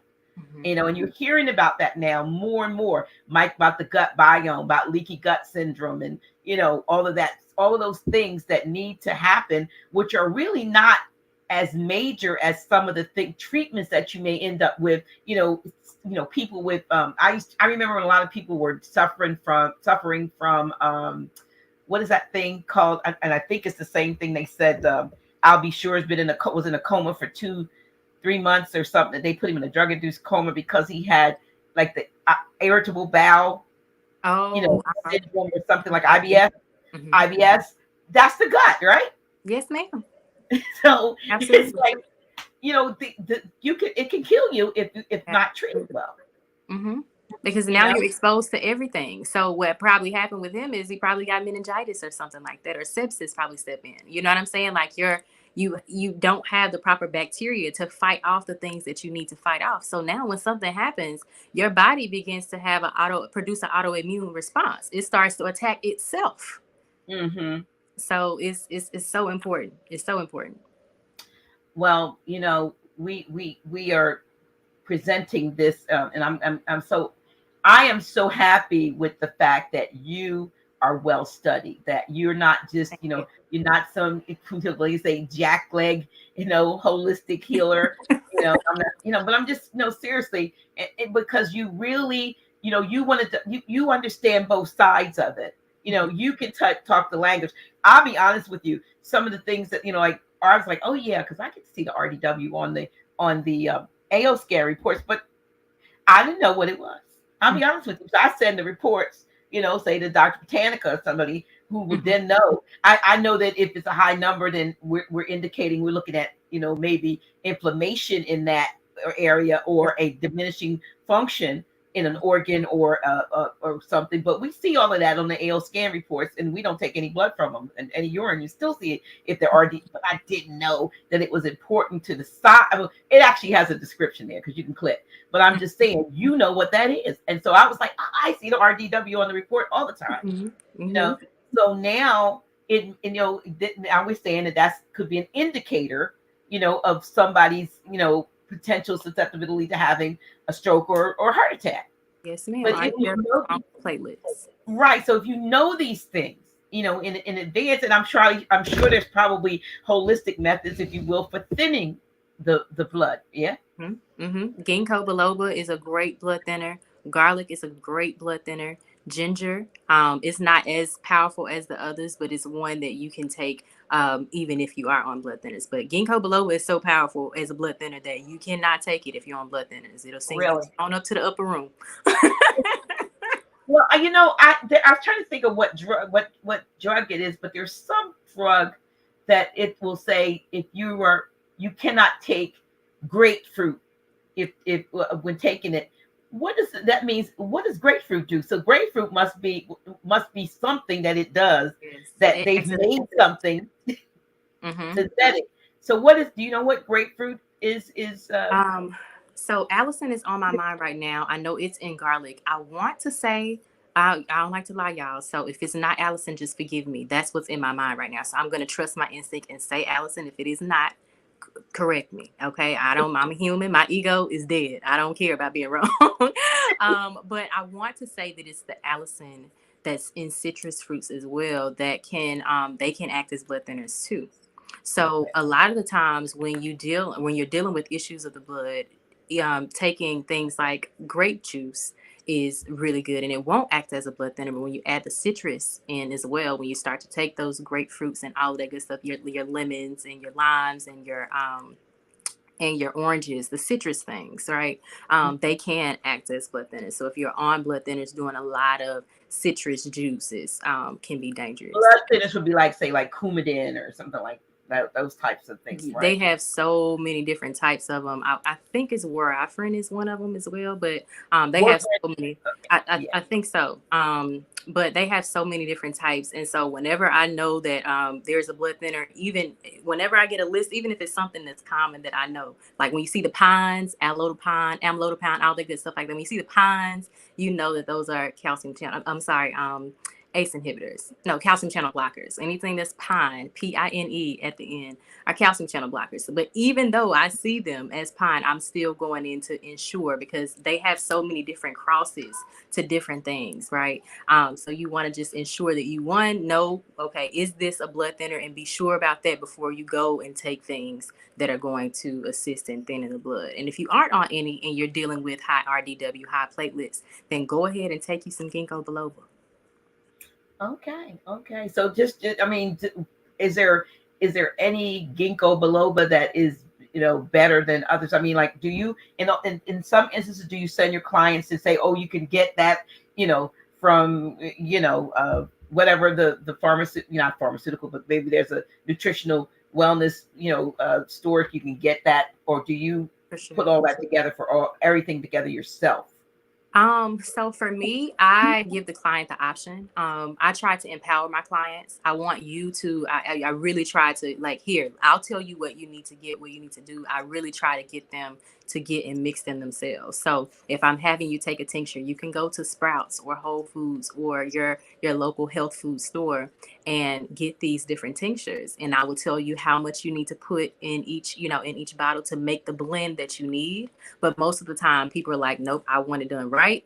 And I don't have time to do that. So I'm just going to let you do it. But I try to empower people. I tell them exactly what they need to do so that because my goal is to inspire the awakening of the healer within all of us. That's my goal. I don't want to be the person treating people all the time. Like, I just want to inspire you to realize that the things that I do, you can do them yourselves because your body is designed to heal itself. All you got to do is give it what it needs. Now, with that said, I don't know whether you mentioned this to me when we first talked a few weeks ago, but you mentioned classes, or can you tell us a little bit about what you're offering in the way of those who might have an interest in Mhm. in holistic, So, work. in regards to our actual program where I teach people my methods, we're actually in the beginning stages of building that out. So it'll be launching maybe mid time this year or next year, at the end of next year. But I do offer, so I put together different workshops. So one that I recommend everyone start with is the mini blood work basics workshop on our website. And it teaches you the 5 top things that every single person needs to know how to identify in their blood work so that you can be proactive. So whenever you go to the doctor, regardless, I literally have CDs over here, and my nightstand is full of diagnostic tests results. Okay, all anything that I get, if it's an X-ray, whatever have you, I put it on the CD. I need it. So much so that I can stand beside the X-ray tech and I can point out what's on the thing. Like I've looked at them so much. Okay, and it's helping you to train your eyes. So as you're seeing these things more and more, you are able to keep the doctors on their toes. When they see that you're requesting your stuff, they know that, okay, I can't just spit anything to her. Why? Because I don't want to have a malpractice suit. Okay, so you requesting these things help to keep them on their toes. It helps you to be to have a paper trail so that in the event that you need to fire your doctor or get a second opinion, you have the things that you need, and then you also are able to understand them. So those 5 top things that you need to know, understand about your blood work is a starter. And then if you're someone who is a practitioner, or if you're somebody who I just want to educate myself to help my family, then you want to do the full blood work basics course, and it comes with a workbook. And so those are the 2 things that I really, really recommend. I have other like workshops and stuff that one that I'm releasing about the top 4 types of blood pressure medications. And what they mean and things that you can do. So we have a bunch of intellectual property where I just have courses randomly that I teach people how I understand things, how I see things in the body, and what you can do if you have those different ailments. So if you go to, is it okay if I drop my website? Oh yeah, I have been running it, but I'm gonna go. I'm running it again now. Okay. Yep.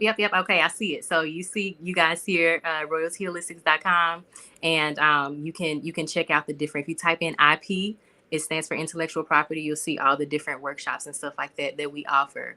Anytime I offer a workshop, I like to give you the education, not the stuff that you just go Google. I like to give you the nitty gritty so that you can actually understand. You guys empower yourself.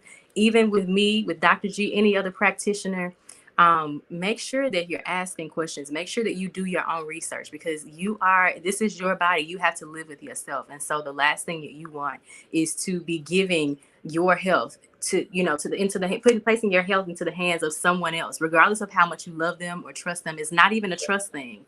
It's a God thing, right? I want to be tapped into my inner wisdom, okay, my inner power, to ensure that I can make the best decisions for myself. So if you type in IP on the website, you'll have the different courses and things that we offer. And then just stay tuned for when we release the big course if you would like to learn our methods for assisting people. Now, did I hear you say that your husband is a surgeon or works with surgeons? Or I remember I skipped over it, but I think I heard you say. Yes, yeah. So he doesn't work with any surgeons. He just does the procedure. So the surgery team, the nurses or the regular doctors can't do this when we're in the hospital. But we learned the process. So it's called irrigation, and it's pretty much like an enema for ileostomy patients. And you take this big long tube, and you have to stick it into the stoma. So it's pretty much the small intestine. It looks like little lips. Okay, and they're pink, and this is where his poop comes out at. And so sometimes he gets really trapped up with gas if he eats too much broccoli or stuff that produces too much gas, right? Or if he eats popcorn or whatever have you, certain things that you can't eat. And so he does do those things. The output stops, okay, and it's considered a medical emergency because it's a blockage. Okay, they start to vomit bile, and so instead of running him to the hospital when we have to do this, my husband, he knows the procedure. We would do it in the hospital. The doctors would come down and they would be expecting and just like, oh, it's been 5 hours.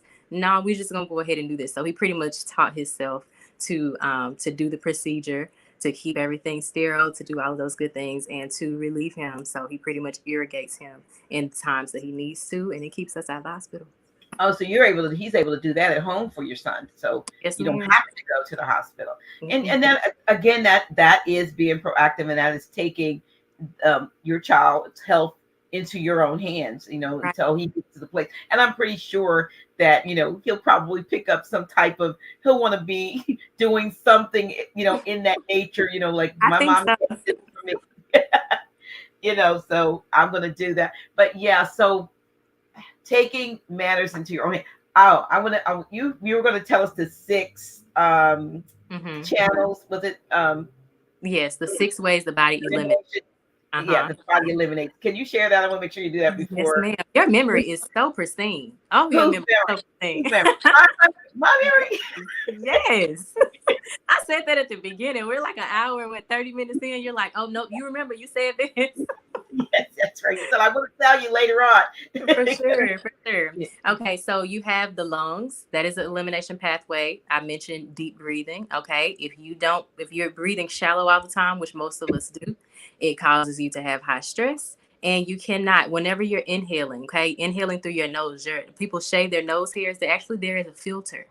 Yes. Okay. So if you notice, if you're inhaling through your mouth, it's hot air, right? If you're inhaling through your nose, it's a little bit cooler. It's the perfect temperature. Okay. So it's acting as a thermostat, perfect temperature to be able to get the toxins out of the air and then send the oxygen into your body. And then we exhale the CO2, right? So those are the toxins. A lot of times in the blood work, you see the CO2 increasing. Do a little bit of breath work. Okay, you'll see, and of course, to cut out the toxic foods, and you'll see that your body becomes a little bit more alkaline. Okay, so the lungs.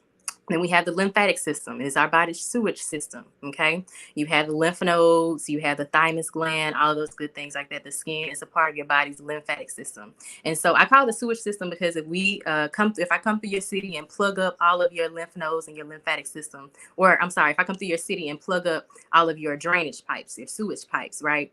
As soon as it rains, it's going to flood. And so that's what happens in our bodies. And so we start to experience all this inflammation. We start coughing all this phlegm. We can't breathe properly because our lymphatic system is clogged up. That's our sewage pipe. Okay. So we have all these toxins that are rushing through our body and then they end up spilling into the blood, which causes all of the detoxification issues, right? All of the high blood pressure, the anemia, all of that good stuff. Okay. And then you have the liver. Okay. Your liver is the detoxification organ. You have in connection with that, the digestive tract. Okay. And so typically people say 3, but I break them all down into 6. Okay. You have the digestive tract. Then you have the kidney. And then I'm missing one. Okay. So we have our kidney. How about the skin? I'm sorry. Is the skin, with the skin be? Yes. It's a part of the lymphatic system. Mm-hmm. Okay. Yep. Right. Yep.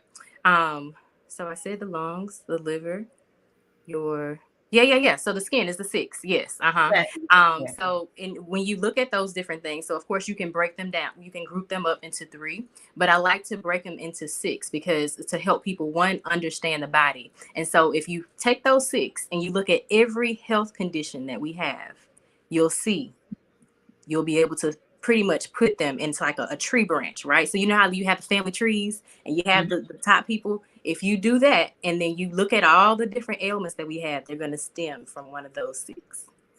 And so that's an easy way. That's something that I'll actually be teaching in our program. The first steps to actually being able to understand the functions of the body is understanding the different ways that the body eliminates.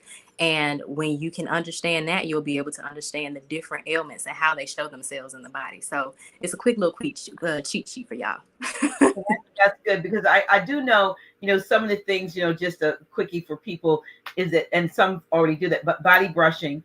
Before you take a shower, I mean, the Robert Gray method was always with the body brushing, along with the bentonite clay and all that, brushing the skin from the palms and up, brushing up the legs and so forth. It does 2 things. I think it also activates the lymphatic system because you really don't have to go deep in order to do that, but it does also lift some of that dead skin that you just move around when you take a whole shower and then you realize that you roll on your skin and then you're like, wait a minute, it's still there. Yes. Yes, it's still there. But brushing the body or like and I these are some of the things I discovered, like starting to under the palm or the ball of your foot, behind the back of your knees. These are some places for to stimulate the lymphatic system. In the groin area. Like you mentioned, up under the arms, up here, and up near the ears. Right. There's a whole lot of places that, and for me, I had surgery I had a lymphatic. I had a great big knot when I was like 4 years old. I got a scar like this big right now. I'm a grown. Look, I'm a grown ass woman, but I'm grown, and the scar is like this. So I can imagine what it looked like when I was like 4 getting this For surgery. sure. And my mother told me, I remember her telling me when they were taking all the packing out, she fainted. It was so nasty. So Yeah. I think, I don't know whether they drained it or did they actually remove my lymph node in the groin area, but I had issues on this side of my body. Oh, yep. They probably removed it. It's right smack, so it's in the groin, so it's between the body. It's, it's there's like okay, we have a traffic jam right there, Yeah. but these are the things that you don't know. So like not being able to take matters into your own hands. You go. My mother takes me because I got a swell. They say, oh, her lymph gland is infected, but did they drain it or did they actually just take it out and drain it? Yeah, they take them out. They take them out. The people get them removed from their breast. They get them removed from under their underarms. They get their tonsils. Okay, those My are time, when I was 21, gone. yeah. Never You knew know. that was part of the system. So what happens when you start to get sick and your body needs to release toxins? So not only that, your white blood cells are there, right? Your white blood cells are there. They're a part of your lymphatic system. They're a part of, so the lymphatic system and your immune system, they're parallel, right? And so the white blood cells are there. So when you start to remove those things, when you start to remove those your lymph nodes and things, then it weakens your immune system even more. So where are those toxins to go? How are they supposed to get pushed out of the body? You start to get this buildup, and so you probably experience more swelling on that side. You probably experience more pain on that side. You get what I'm saying? Because your sewage pipes are removed. They're gone. So the body is just like, okay, we got to try to reroute this. We got to try to reroute this, and you get the traffic jam, as you said, like, oh, we can't go out this way. Everybody go this way. And so what happens is the other lymph nodes, the other parts of your lymphatic system, they get overworked. And then you get an imbalance. And I don't know, like I said, I had to get older to put 2 and 2 together and realize because when I was 4, I didn't have any say in the matter. Sure. But now that I'm older and now that I have, an interest and a little bit of knowledge in those areas, I'm like, that's what's wrong with me. But how to fix it, I don't know. But I happen to know because that's why that's happening there. Yeah. Even when they did my 2, quad tendons had to be reattached. I'm like, I probably had lymph all over there. They had to cut into that, because every place, anything that they'll say, you don't need your tonsils, you don't need your gallbladder. Yeah, you did. If I didn't need it, it wouldn't have been there. It wouldn't have been put there.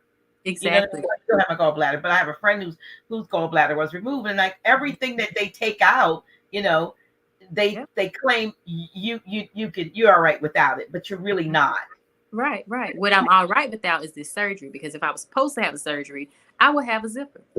Y'all would have gave us a zipper. Like, oh, okay, you need to I never heard it that way, but you're right. Like zip, you're right. Right. And I'm not saying you shouldn't, like I say, 2DE, diagnostic test, the diagnosis, and emergencies. And emergencies, you absolutely don't you decline that surgery if it's an emergency. But there are a lot of times where we could use these different herbs. And for I said nettle leaf, I meant cleavers. Okay, for the lymphatic system in the kidney, cleavers is amazing for the lymphatic system. Sarsaparilla. In my yard. You have cleavers. Go ahead and get that thing. See, that spirit speaking to you, telling you, like, for this growing issue, take this. Yeah, because I took pictures. I had this thing called Picture This, which identifies plants. And I had all these strange things going in the yard. Cleavers. I had cleavers and wild plantain and this, that, and the other. But I definitely Are you kidding me? Plantain is another one for the lymphatic system. So you got what you need.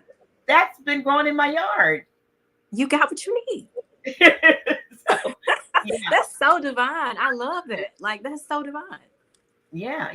Well, that's wow. Listen, I'm looking at the time we have left. I do not want to end this conversation without you sharing the exciting news about what you're working on, on the land and what I think that's, especially with a lot of Moors here, when we're always talking about, this is our land, but we can't get a hold of it. Can you share whatever you can share about what you all have done and acquired and what you're planning to do going forward?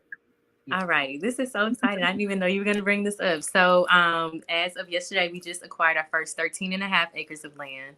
By the end of next year, we plan on buying out the land that's across from us as well. We have a strategic plan for acquiring it, but our goal for this one space is for it to be about 150 to 200 acres, and it'll pretty much be a oasis for our people. Okay, we will have a school that will teach children ages 17 or 18. We haven't decided yet to 23. Financial literacy, how to trade and invest in the stock market, how to acquire different Well, skills. you know what? The stock market may not be around, but I get it For though. sure, for sure. You know, you just need the financial literacy stuff. You know what I'm saying? How to deal with your finances. Right. For sure, I definitely agree to that. Like, it Yeah. probably won't even be here. But go ahead. I'm sorry. No. Okay. So we're going to teach different skill sets. You know, we realize that our elders, you know, the men, they had so many different, I mean, they were bricklayers. They were plumbing work. They would build houses. They had all these different skill sets, and somehow we got away from that. So the brothers will be teaching, you know, different skill sets in that regard. We'll be teaching gardening, farming, all of that good stuff. So that'll be the first part of the project. People will be able to come and actually live on the land. And in order to do so, we will be teaching de-escalation tactics. We will have different counselors that are there, because we don't kill each other. We don't kill Black people, right? So we need to know how to properly communicate. We need to know how to release our childhood traumas and be upfront and authentic, and, you know, hold ourselves accountable first, so that we can be a proper sister and brother to our community. We will be pretty much teaching all the things that we need to, one, sustain ourselves, two, to build a proper tribe, because we are a tribal people. Okay, you look at all the other races, they live together, they sacrifice, they stay in community, and then they build wealth together. And so that's pretty much what we want to return to. It takes a village. It started with us as a people. We lived that way initially, and then we were tricked out of our land. We were tricked out of our community to do this whole "I can do it all by myself" mentality. And so we are acquiring this land pretty much to have a space where we can come, we can learn, we can flourish, we can grow, and we can build. And so that's what this space is for us. And it just starts with this 13 and a half acres. And those acres are located where? In Coldwater, Mississippi. So we Coldwater, plan on doing multiple communities like this all over the U.S. And then also, after we acquired this one in May, we're thinking about going to, I think my husband said Zambia is where we're thinking to go ahead and acquire some land. And we're just planning to just spread our, you know, pretty much put our feet in as many places as possible, so that regardless, within 60 miles, you'll be able to go to an oasis center where you can know that you'll have good food, where you know that you can be safe, where you know that you don't have to be locking your car, okay, just to go into somebody's house. You know what I'm saying? Like, we want to provide a space where we don't have to have our adrenal glands. Okay, y'all know I love the science. We don't have to be in fight or flight the whole time. You know, we want to create a space or spaces that are safe for us to thrive. well, that's that. Oh, and again, somebody asked the question whether to ask if I would ask you whether or not any doctors attend your seminars. Yes. We They actually do. have on December 5th is the date that we just came up with. I have a group. I was pretty much calling it the Future of Medicine Mastermind. Okay. The Evolution of Medicine Mastermind is what I called it. And so I have some clients of mine who are doctors, nurse practitioners, retired doctors and nurse practitioners, famous doctors and nurse practitioners, and that are clients of mine, but some are my colleagues as well. And so the colleagues that I have, we have in this mastermind I'm speaking of that's happening December 5th, we have two doctors, we have two nurse practitioners, we have a nurse, a phlebotomist, an immunologist, which is pretty much a doctor who studies the immune system and exactly how we can rebuild this gut flora that we speak of. And then we have four other holistic health practitioners. I hope I didn't miss anyone. So it's a team of 9 of us. And what we're doing is we're coming together and just making a mastermind so that we can build out a protocol or operate a standard operating procedure for how we will treat our clients. We will be the database for each other. So when I get in a client, I'll be looking at their case, and they'll have a doctor, they'll have an immunologist, they'll have other holistic health practitioners, and they will have nurses looking, that are able to look at their case. And we can put together a comprehensive plan for reversing the ailment. So yes, we do have, I do have doctors and nurses who have purchased my blood work courses, because we look at it from a holistic standpoint, and they're taught to treat symptoms. They're not taught to heal the body. And so they see value in what it is that I have to offer, and I see value in what it is that they have to offer, because it helps me to understand Western medicine more, and that's where our people are right now. So yes. And yeah, and perhaps as time goes by, more allopathic Western doctors will incorporate. I've seen where even like the Rite Aid pharmacy is talking about, they have both a holistic and a Western approach. Yeah, oh, okay. So if you're a naturopath, they can recommend natural remedies over Yes. allopathic remedies. So I just see, like I said, those things happening. But by the same token, as we spoke of before we went live, there's a push, if you will, to regulate some of the things that we have, been able to just get readily. And I was just in Jersey at a farmers market that I go regularly, and a flea market, not a farmers market. And I was told that they were told the people who sell sea moss there haven't been there lately, because they have to get a food vendor's license now, because the state of New Jersey is telling them that they have to regulate that as a food, and that there was some national, if you will, move to try to even ban the just the selling of sea moss and turmeric. Even turmeric, that's a spice. They were talking herbs and in general. Herbs in Yeah. general. They are trying to regulate them as they did pharmaceuticals. And my thing is, that's never going to work, because there's earth everywhere. That's all you need. What are you going to do? Come and be the police in your, like you said, and we talked about what's in my yard. You're going to come in my yard and kill my herbs that are growing naturally that I didn't plant. Exactly. And that's why with our land as well, the brothers will be policing our communities. We will have people standing watch 24/7. I can't give too many details, because we are meeting offline so that we can protect the vision and protect the space.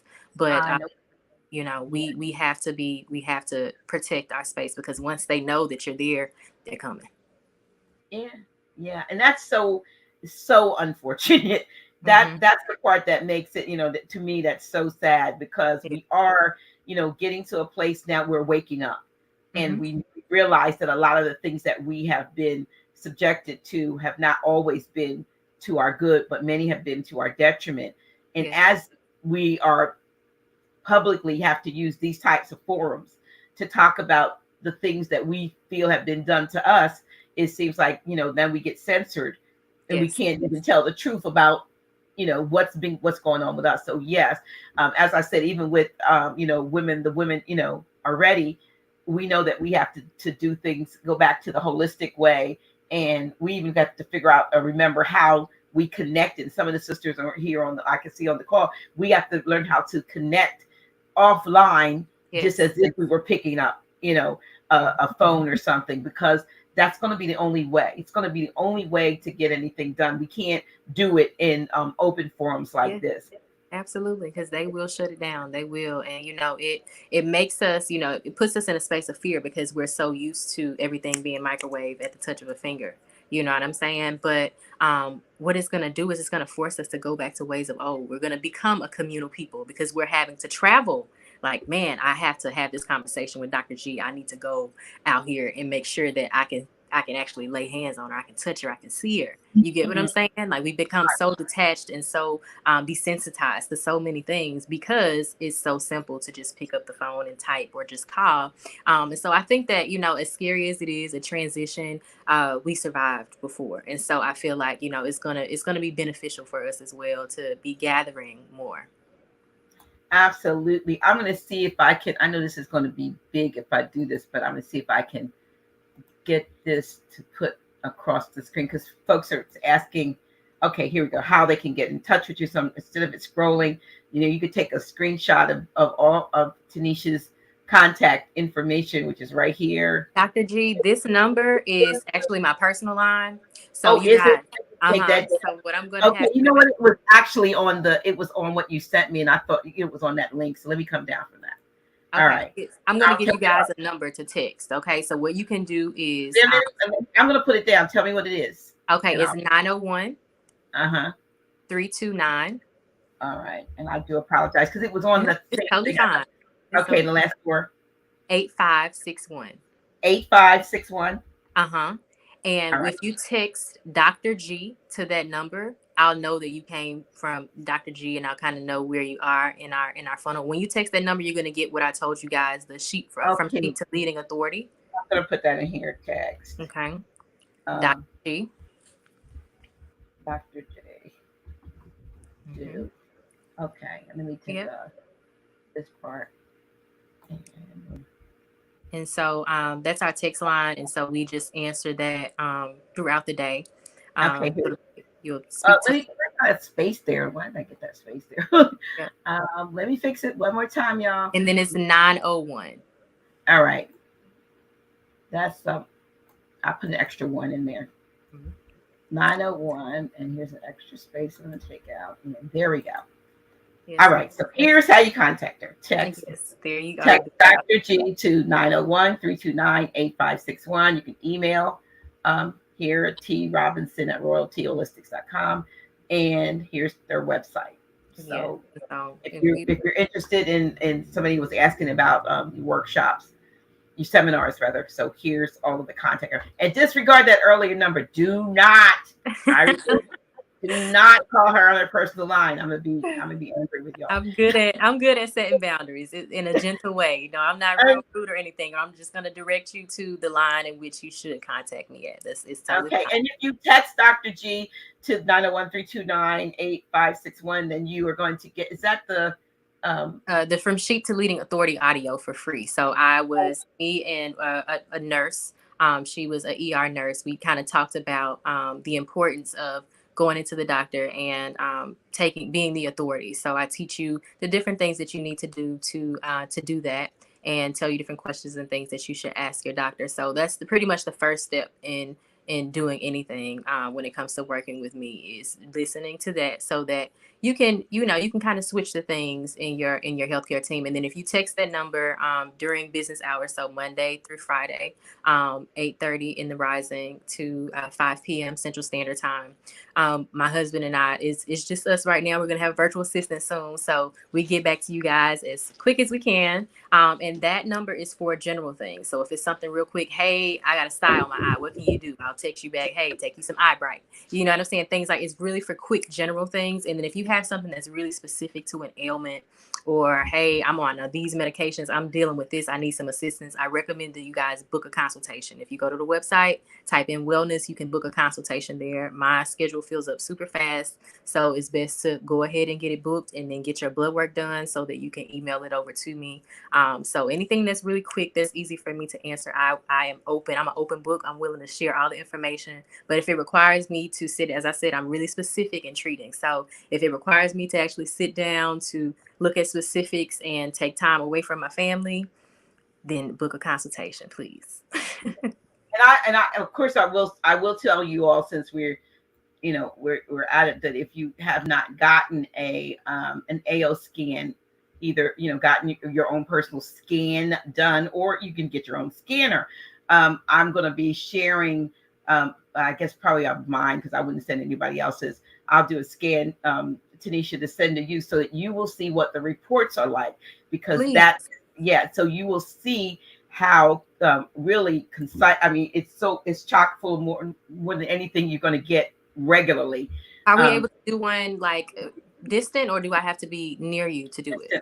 I have clients in Trinidad.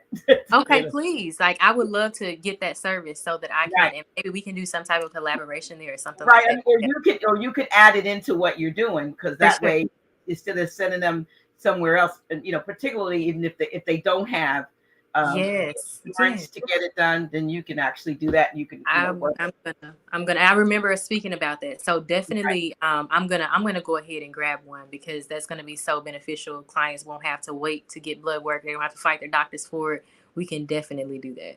Yeah, absolutely. So I'm going to look to see if there are any more, if there are any questions. Greetings, Dr. J, for your guidance. Have a much appreciated. What is that said? And help. Uh, and you cannot go outside groundages. Oh, okay. All right. Okay, I get it. Okay. I was trying to see what this was. I'll put it up here. She says, greetings, Dr. G and Tanisha, for your guidance and help. Much appreciated. For those that need grounding, but it's cold where you are and you cannot go outside, grounding sheets you can buy from Amazon. Yeah. I have grounding sheets. The fact is that I brought a new bed that's so high that they don't make the grounding sheets for the, like the deep mattresses, but actually I'm standing right now. My feet are on. I have a grounding pad on my under my desk right here. Oh So, wow. yeah, Me and my children, we're always in the summertime. We're barefoot. Like everybody in our community knows. Like, oh, them yeah, people stay without shoes on. Like, like for what? yeah. We need to connect. We need to reconnect to Mother Earth. We need to get that connection. So thank you for that. Thank you for that, Empress. Yes, grounding is good, and the sheets will help you. When you can't go out when it's cold outside. I think that this was a great build. I A do as lot of well. lot of good information. Also, you guys are watching. You see every now and then Dr. G's putting up something new.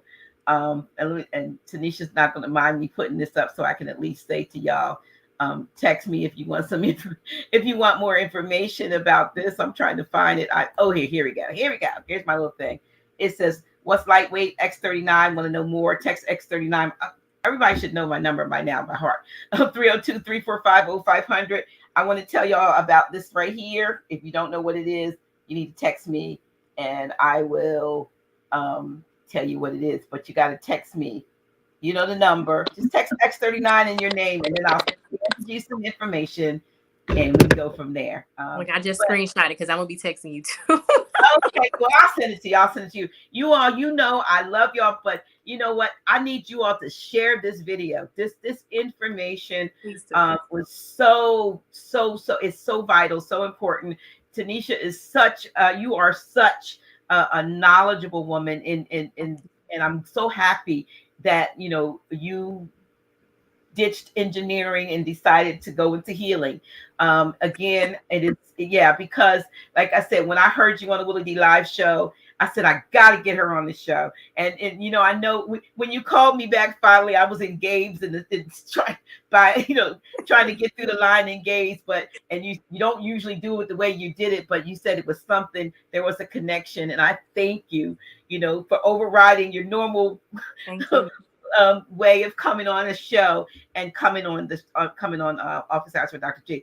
I have a tremendous audience, and even no, I don't know how many people are on, not as many as sometimes that are on, but by tomorrow, a lot more will have seen it. And that's the one thing I love about it, because once it's up, now they go, because a lot of folks, I know that there's some things going on tonight, and I know Grand Sheik Taj is teaching tonight, but they'll look at it tomorrow or later on tonight, and they'll have this information, and that's what's important. That is what's important. And so, if you all contact Tanisha, make sure you let her know that you heard her on the Office or Dr. G show. Just say Dr. G, and she'll know who it is. And we appreciate you. And please, if you could come back as you progress on the project of what's happening with the land. I know a lot of brothers and sisters would love to know, because we're always knowing that we have to get land and we have to come together. And so we applaud you, you all for the first of many, many acres. 13, great start, and thousands to go. So we appreciate we so appreciate you for sharing your knowledge and your love for healing and wellness with us. So again, thank you. Thank you so much. I'm gonna, before I give you my thank yous, also, if you're interested in getting more information regarding the land, because very little will be shared via social media for safety, you can text tribe to that same number. So, you can text Dr. G. I have just different community segments based on the information that people need. So I'm not flooding you with stuff that you only ask for. Okay. I want you guys to be in different segments. So if you want information and updates about when we host the town hall meeting, which will be when we get the people who are interested in being a part, because it's not just, hey, this is our land, you do what we say. No, we want to build a community where we get to determine the policies. We get to determine how things happen and flow. And so we'll be hosting town hall meetings starting in January. So if you want to be a part of that, you can text tribe to that very same number that's on the screen. But with that being said, Dr. G, thank you so much. I am someone who loves my elders, and it lights up my soul when I get the approval, when I get the ashe from an elder. I do not take this lightly. Thank you so much for sharing your light, your love, and your audience with me. And I will gladly come back anytime that you request. So thank you so much. I honor you. Thank you. Thank you. And thank each and every one of you all. I love y'all. Sometime, let somebody know that they need to look at this video and they need to contact the sister. Because I know there's a lot of information that she gave that is sparking. A lot of times you'll say things and you don't know how many people are listening or will be listening, that they say, well, I had that diagnosis or I had that problem. Well, there's hope and there's hope. So again, thank you so much for being with us tonight. All right. Peace, you guys. Peace, peace, peace, peace, peace. Yeah, we are going to go, and I am going to try to go to bed at a decent hour tonight. I say, oh.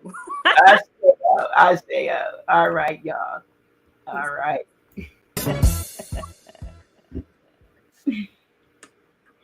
All righty.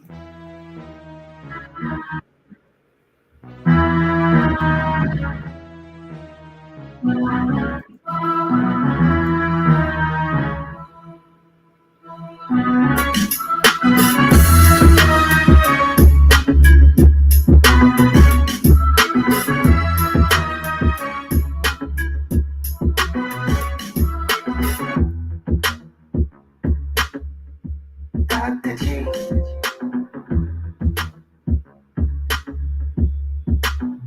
Really?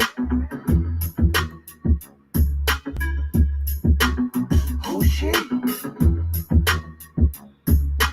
Yeah, that's me.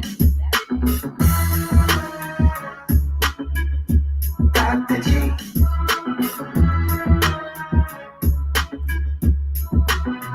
Really?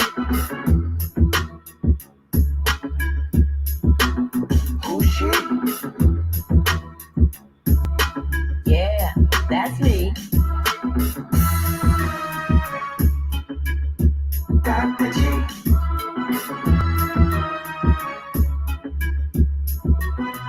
Really?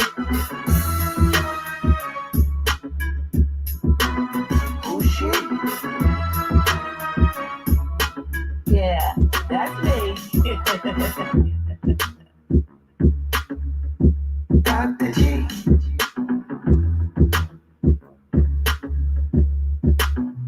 Really? Who's she? Yeah, that's me. Dr. G.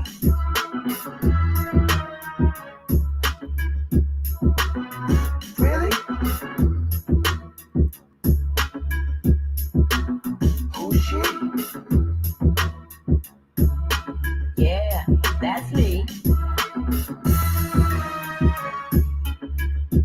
Dr. G.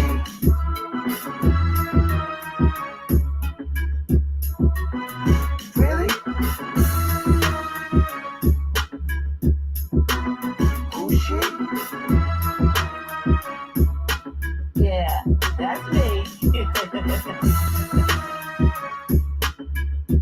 Dr. G.